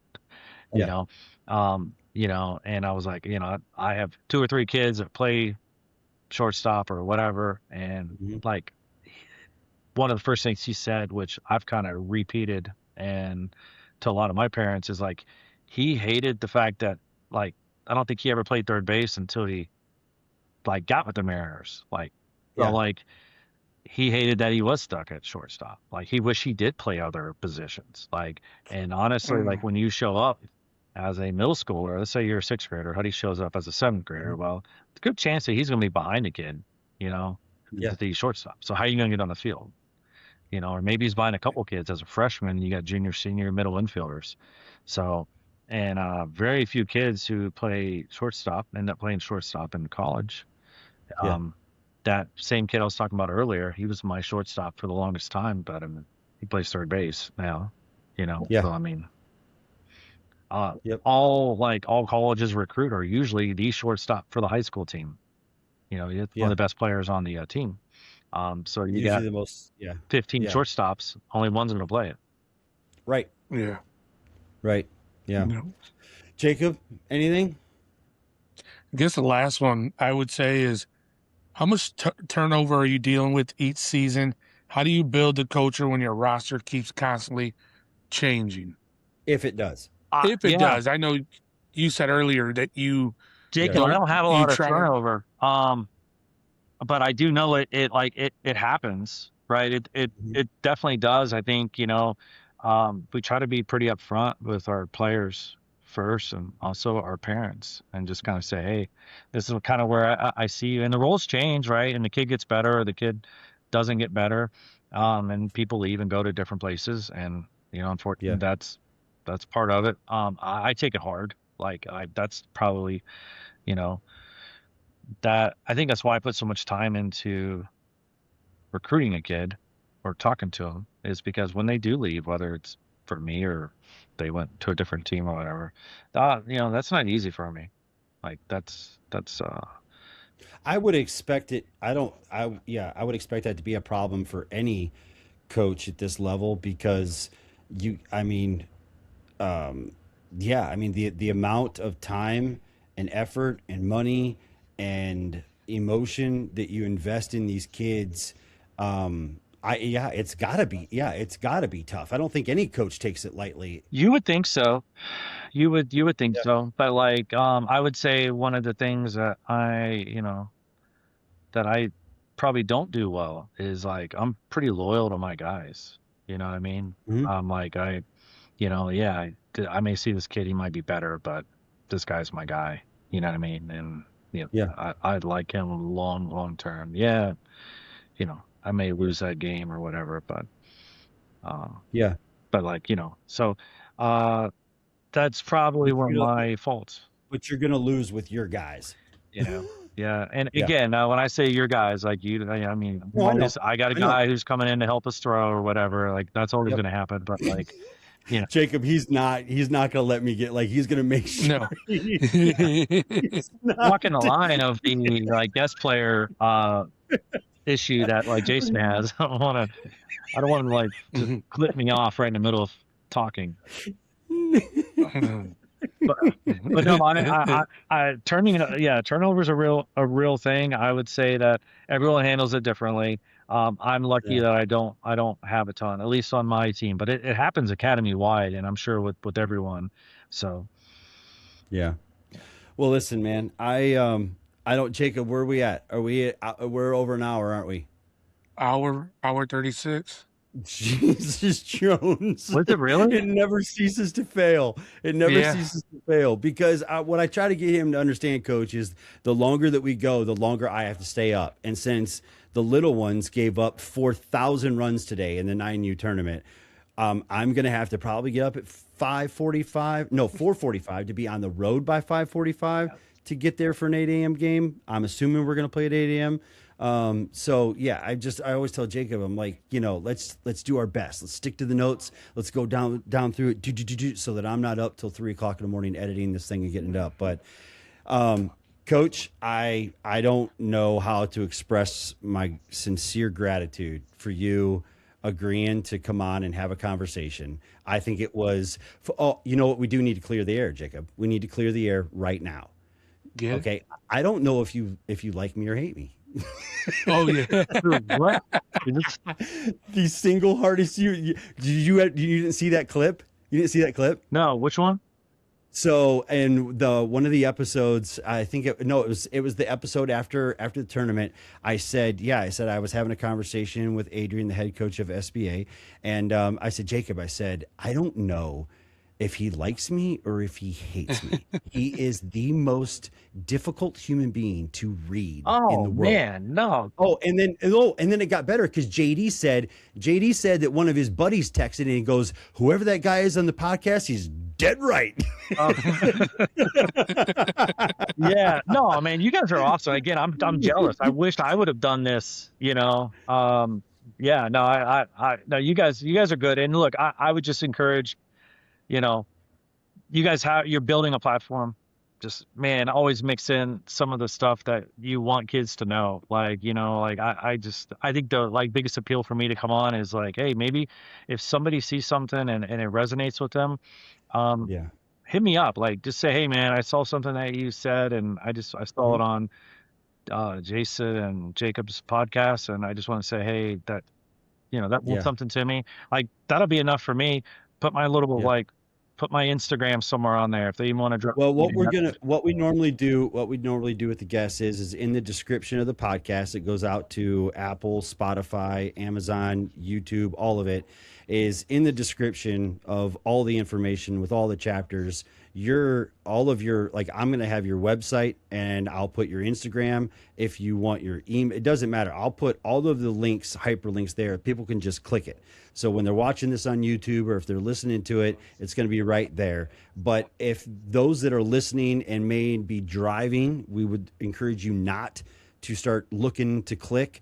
How can people find and get a hold of you if they do have questions or if they are interested in Showcase Baseball Academy? How can they get a hold of you? Yeah, we could turn this into a plug. I'm going to. That's the whole point of having you on. At Adrian Bellew 1, I think is my Instagram. Is that what it is? Yeah, at Adrian Bellew 1. There you go. Spell your last name. Bellew.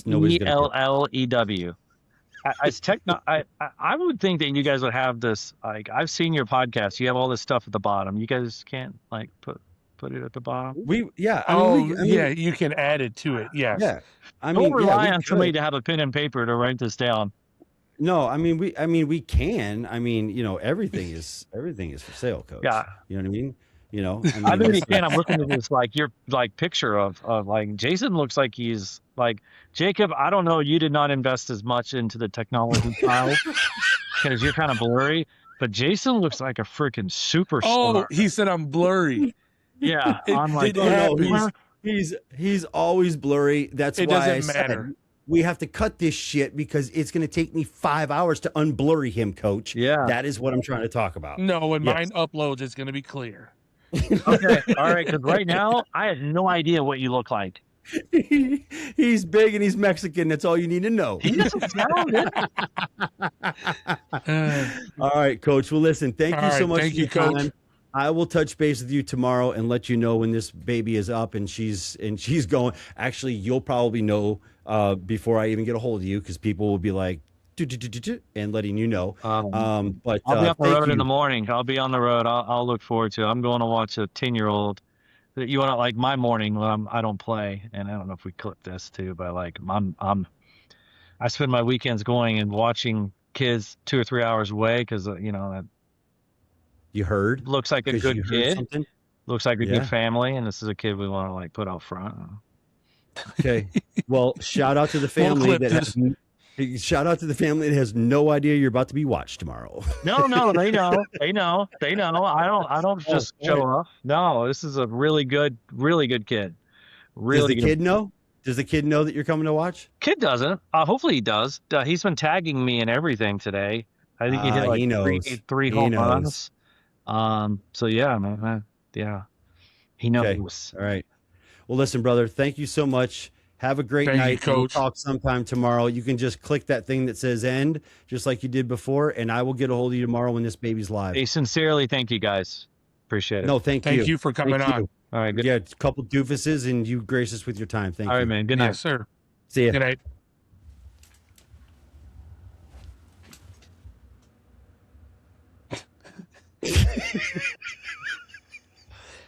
So what you're saying is we got a chance. What the fuck just happened?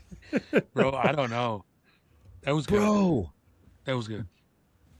Oh, my God. All right, dude, we got to pause this for a second. I've got to piss so bad I can taste it. Hold on. Me too. All right. Okay. All right.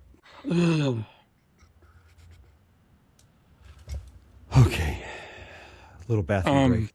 Yeah. What? Dude, we're almost 2 hours in. Yeah, well, I was told today that the longer the better.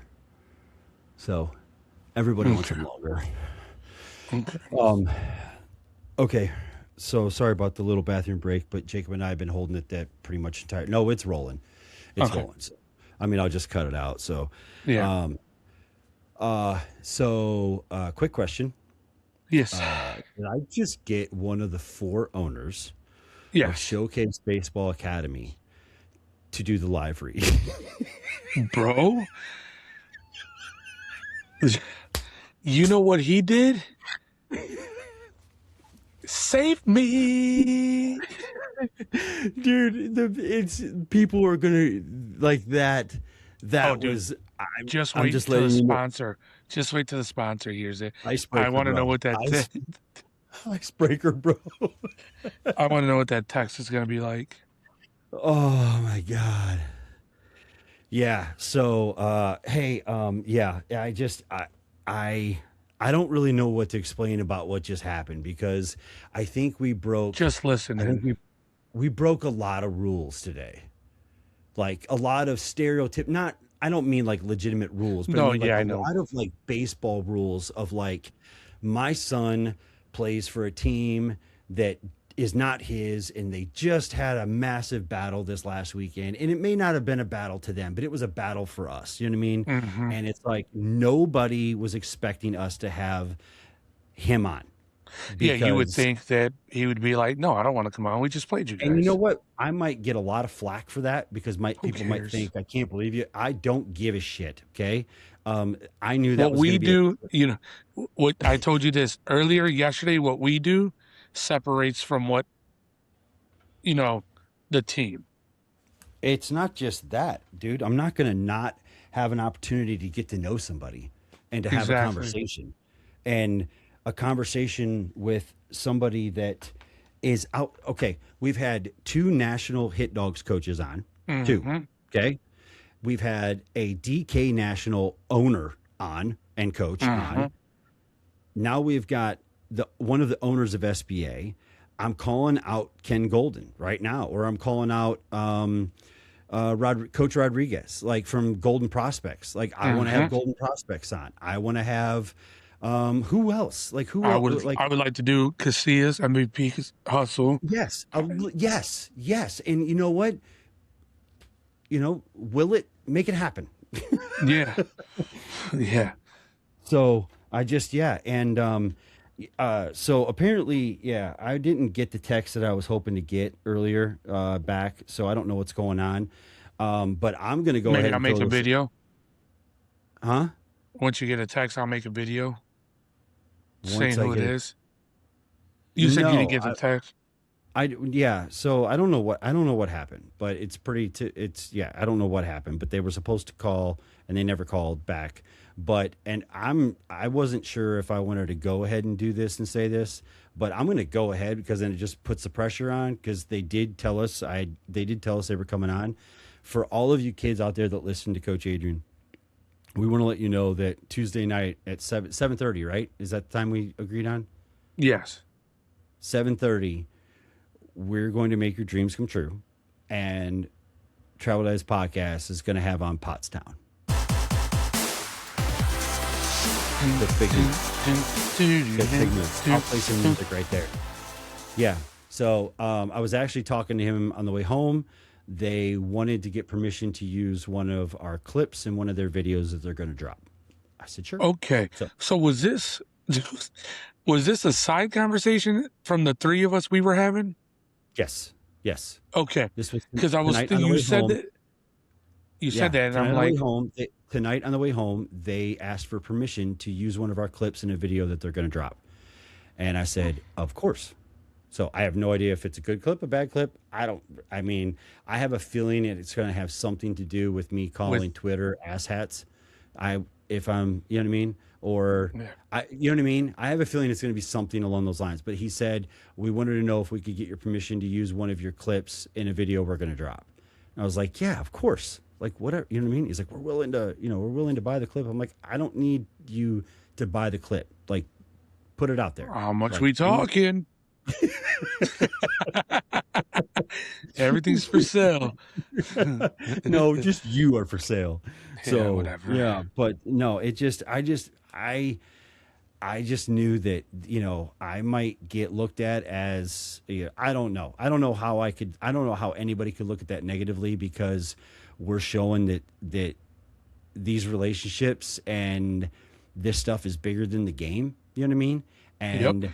I like I said, this entire thing stemmed from the fact that he approached me about correcting the porta potty comment. And that's where I was like, well, how about you come on the podcast and explain it yourself? And he's like, I'd love to come on the podcast. And then I didn't know what to say next. Cat got your tongue. I was like, yeah. So I was not expecting him to be like, you know what I mean, to say that, and he did. So we got our shit together really, really quick to have a conversation with him, and I think it was phenomenal. I do. I think that everything that we talked about were things that I had interest in, especially, you knew that I wanted to bring up that whole thing about faith and is it a fad or what is it? And I just thought it was, I don't know. I thought it was cool, man. It was. It was. What was your takeaway from it? No, man, it was good. It was good to hear the perspective, another perspective from another national organization and how they run things and what their expectations, and especially one of the biggest things was the whole Friday night, one thing, Saturday, another thing, and how he deals with it.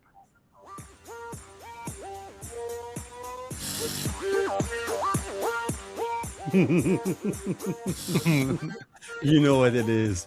You know what that sound is, bro. You know what that sound is. It just hits, man. What do you got? Same thing? Yes. Bro, it just hits. It just hits. Folks, I would love to shout right now from the rooftop that it is time for a shot of the pod. But shot of the pod. I have 2 kids in bed right now, and this is real life. So I have to be very quiet. Hey, dude, good news. Guess what? So during the bathroom break, went downstairs. Guess what? There's brownies. We don't play till 12:30. Oh, perfect. So you got to leave at what, 9? Yeah. Yeah.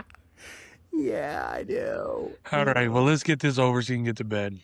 Okay, man. All right. So, folks, Shot of the Pod is proudly brought to you by Bardstown Bourbon and Green River Whiskey, which Jacob and I are with the Green River tonight. I'm going to go with the Green River since I can't appreciate $150 whiskey. Said our sponsor. Yes. So, Shot of the Pod brought to you by Bardstown Bourbon and Green River Whiskey. Folks, if you don't know, or if you're new to the show, thanks to, thanks to the new SBA audience that we just gathered. What we do is we like to celebrate kids, and we like to celebrate kids hitting home runs. So every week or every episode, Jacob and I are taking our own picks of our favorite home runs over the fence. No more honorable mentions. And that was for Skylar. We did that one for Skylar. It was for Skylar. That's right. And and so we're gonna pick our favorites, and then on Mother's Day, the episode probably after Mother's Day, we will announce our favorites. He will announce his favorite, and I will announce my favorite, and they will receive a guest from our lovely sponsor, Bardstown Bourbon and Green River Whiskey, and then we will continue it throughout the month of June. Well, throughout the month of May into June for Father's Day. So if you are a kid who is on social media or whatever and have a home run, send it in to us. If you want to, you gotta be 21 or older to send it in. I'm just playing. I just wanted to sound cool. Just make sure your parents know. You know what I mean? At least make sure your parents know. I don't want to end up, like, somebody in Kentucky. But no, send in you can tag us on Instagram, either Jacob or myself. Just tag us, just @ and then your home run. You can DM us, you can send them through Facebook, Instagram, TikTok, and that's it. That's all we got, right? And then or email, or the hotline, or the Hit Dog hotline, which is 330-556-9128. You can text them over there. That's where usually I get mine. And this week we have got two. Jacob's got his, I've got mine. Jacob, why don't you tell everybody who yours is, which we did not. I'm going to have to make a phone call, aren't I? Yeah, we'll let them explain it. Make the phone call. Why don't you go? But why don't you? So we're going to. I don't have nothing in front of my phone. I'm using my phone. I know. We'll figure this out here. So Sal, we're just going to call Sal Hernandez. Oh, Saturday evening at what time? Oh, this could get good, folks. this actually, I didn't even think about that. Sal. Okay, we're going to call him. Can you hear that? Yeah. Okay,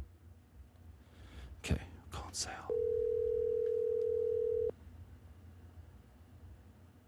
Sounds like he's connected. Sal, you're live. You're live on the air. Can you hear me?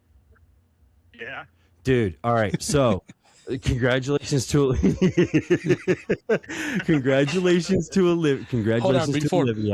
Before we do anything. What? Go what, Jacob? Do you have a drink in your hand? Do you have a drink in your hand, Sal? You know what? I'm at Ruth's Chris, so yes, I do have a drink. Oh my in God! hand. Of course, he's at Ruth's Chris. Okay, congrats. So, yes. Lead the way. Tell Nicole that she is live on the podcast. So to understand the situation, Okay. Would you tell everybody that's listening right now the backstory about Olivia's home run and who she was playing for at that time of said home run? All right. Olivia, she was first game called up the varsity. She plays for Swan Valley High School. She's a freshman. We're playing North Branch. The score was 5-4, I believe. And she got up and was an 0-2 count and cranked a home run.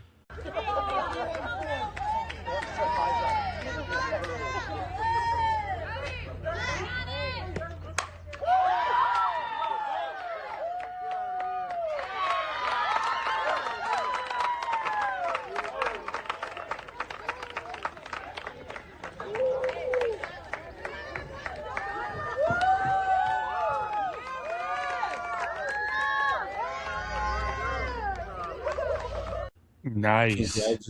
Congratulations. And you said she got called up, so she was on JV before and she got called up to varsity. Correct. Yeah, that was her first actual starting 2 games in the doubleheader. She got called up the 2 games before just to run, but this was like her first time actually playing the field and batting. Awesome. Okay. Nice. Congratulations. Okay. Love you. We just needed the backstory. Bye. See you. See you. Goodbye. Okay. So congratulations. Love you. See you. Bye.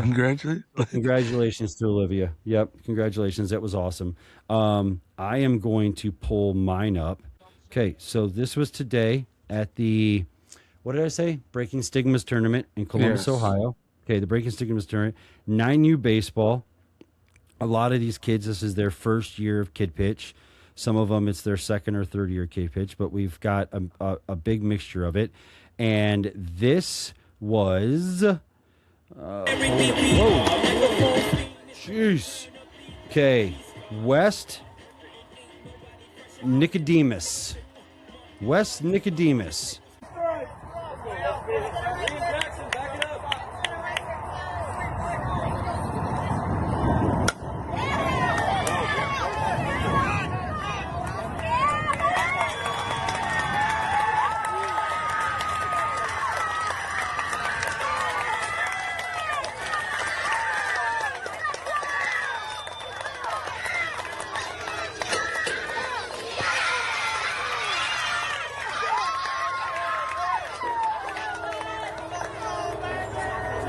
Wes Nicodemus from the Ohio Hit Dogs, 9U.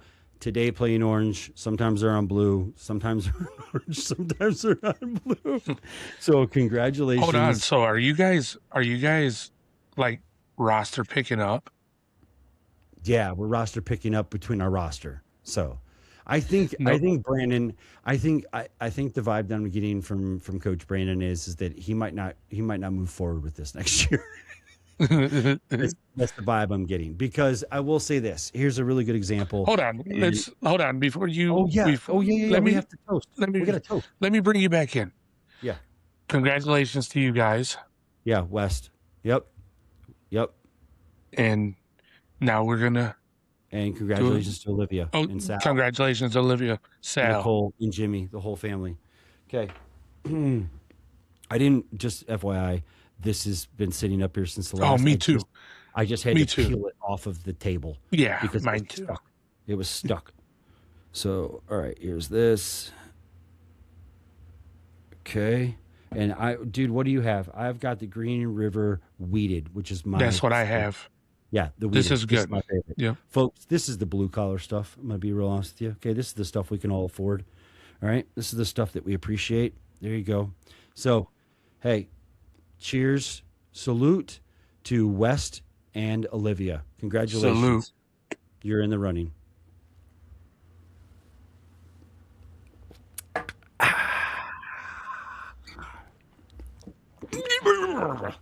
Love it.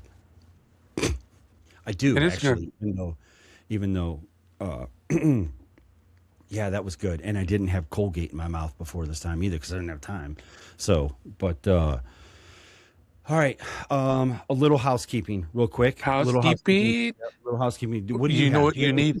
Listen, you know I don't have nothing. Okay. You need to get a sound for the housekeeping of somebody knocking on the door like, housekeeping, anybody in there? Housekeeping.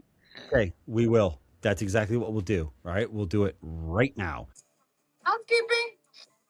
No, thank you. Leave it. Housekeeping? Come back in an hour.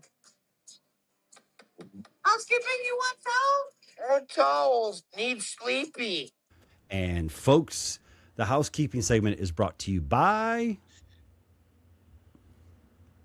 And then I'll play the cricket. I'll play the crickets right there. That's where I'll play that. The crickets. Yeah. If you guys would like to be part of the housekeeping segment, listen, in all honesty, there are two opportunities right now smacking us in the face. Mm-hmm. If anybody wants to come on and be a partner of ours, we have Shooting the Shit with Skylar. So that's a big one. That's a big one that's going forward. And we have the housekeeping section of the episode. So do you know of any airs of the housekeeping airs that we have? No, I know I don't. You don't have any?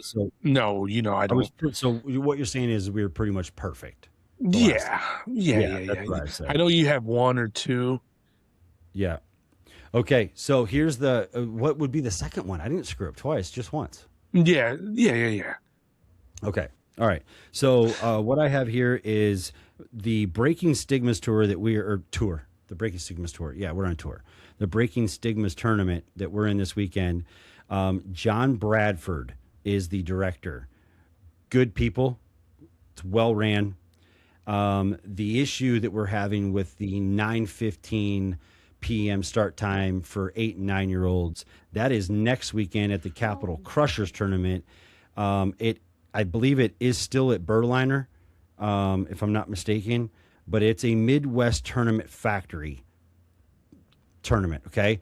Do you know about these things? Do you guys have them up there in Toledo? Yeah, they're from Findlay or that area. They're all over the place. Yeah. Yeah, they use the Findlay marathon fields and stuff like that. Yeah. Well, anyways, I think somebody from that Capital Crushers tournament, or it might have been Midwest Factory baseball tournaments, commented on one of the things, and I said, "Listen, you can disagree with all you want, but I'll die on this hill. I'll die on this hill that any of this is important enough to merit, 9-year-olds and 8-year-olds playing a game that is outside of it being for the gold medal in the Olympics at 9:15 at night to be start time. Because I'm just telling you, it just doesn't make any sense. And you cannot, there's no planet that I live in that you can convince me. And then I had some dude, which I shouldn't even give him credit, because then that fuels the fire. Don't.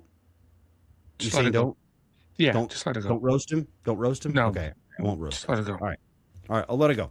All right, so anyways, wanted to make sure we cleared that air. that, which I tried to do the other day on. Yeah, but I think it needs to be said on the podcast as well. Yeah, it definitely does. That the Breaking Stigmas tour had nothing to do with those time frames. Dude, that's twice. Breaking Stigmas tournament had nothing to do with that 9:15 start time. I had my tournaments mixed up, between 400 kids on one roster and a kid on another roster. It just, I get them. Sometimes I get shit mixed up. Okay. Yeah, it's all right. But anyways, that's pretty much it. I thought Adrian was awesome.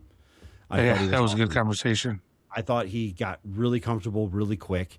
I think after that live reading, he got comfortable. And I thought he was going to wear a hole in his hoodie from talking rubbing like this. Yeah, rubbing his shoulders like this because he was like you can tell how conscious he is of his brand, which is he should be. I mean, he has to. He has to be. Because there's what did he say? Over 400 teams. Over 400 teams. He has to be conscious of what he presents and sells. But just the simple fact that you are that conscious and you're willing to roll the dice with us. Yeah. You know what I mean? Just two dads. We're just two dads. But apparently, as someone would say who might be coming on the podcast on Tuesday night, somebody said you guys are the Barstool of travel baseball. That's what I like that. His exact words to me. Yeah. I like that. So he goes, I would have loved to do it. He goes, but it would have been tainted. I was like, you're right. He's like, because he has a brand and an organization. So, and he's like, you guys aren't. I'm like, no, the only thing that we're married to is whiskey. So, which I'm taking some tomorrow. So, because, well, I shouldn't probably say that because then they'll probably like flag my car and whatever. But I don't know. There might be an opportunity for a dad or two or three or four or five. It's all right. The whole team partake in it because Berliner doesn't offer any beverages. But kudos to us. We don't play till 12:30. So all right, man. I'm yelling. All right. Me too. Get out of here. What do you have going on tomorrow? Anything? No, nothing. Okay. Nothing. All right. Well, the varsity team plays tomorrow. They play Walsh Jesuit. From us?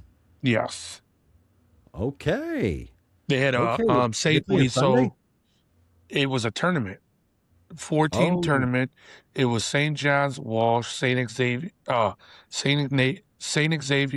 Xavier. No, it's Xavier and St. Ignatius. Okay, St. Ignatius and Xavier, something like that. Is St. Ed's in it? No, it's just 4 teams. Okay, all right. Okay, and I think it's a Catholic thing. You know what I mean? Yeah. And St. John's won today, 3-1, which put them in the championship. That's Brantley School from Toledo. Oh, gotcha. Sorry. And I want to say Walsh Jesuit won as well, so they get to play Walsh in the championship tomorrow. Yeah. HUD. I mean, we've had conversations about putting the boys into Walsh to go play. I heard nothing about great schools, man. Walsh is incredible, but it's how do you afford it? That's the problem. You will have that conversation behind closed doors. Yeah, I mean, I'll tell you how to do that. Because that's where Robinette goes, and then that's where Derek is going. Mm-hmm. But you know that Walsh is a powerhouse in every sport, at every level. It's just incredible, and it's an incredible education. So that's how. That's another reason why we've sent Brantley to that school. To St. John's. Yeah, because it's. Education-wise, I'm thinking more of education in sports. Yeah, And it's Walsh. Yeah, it's Walsh's brother or sister, same exact school. So they're both Jesuit schools. So yeah, cool. So I know that Pat and I have had that conversation before, and it's something that I don't know. It's something to take into consideration, going forward, depending on how everything shapes up around here or doesn't shape up around here. It'll be interesting. So, anyway, nobody freak out. We're not going anywhere right now. I'm just saying we had conversations. We have conversations about a lot of things. So, because my phone will be blowing up on Monday, like at 4 a.m. I heard you guys are leaving for what? No, we're not. I just had a conversation about what that looks like. You know what Opportunities. I mean? Opportunities. What does it look like? Like, what does it look like? You know what I mean? Like, how does that look? And but anyway, so all right, man, let's get out of here. All right. Love you. Love you. See ya. See ya. Bye. Bye.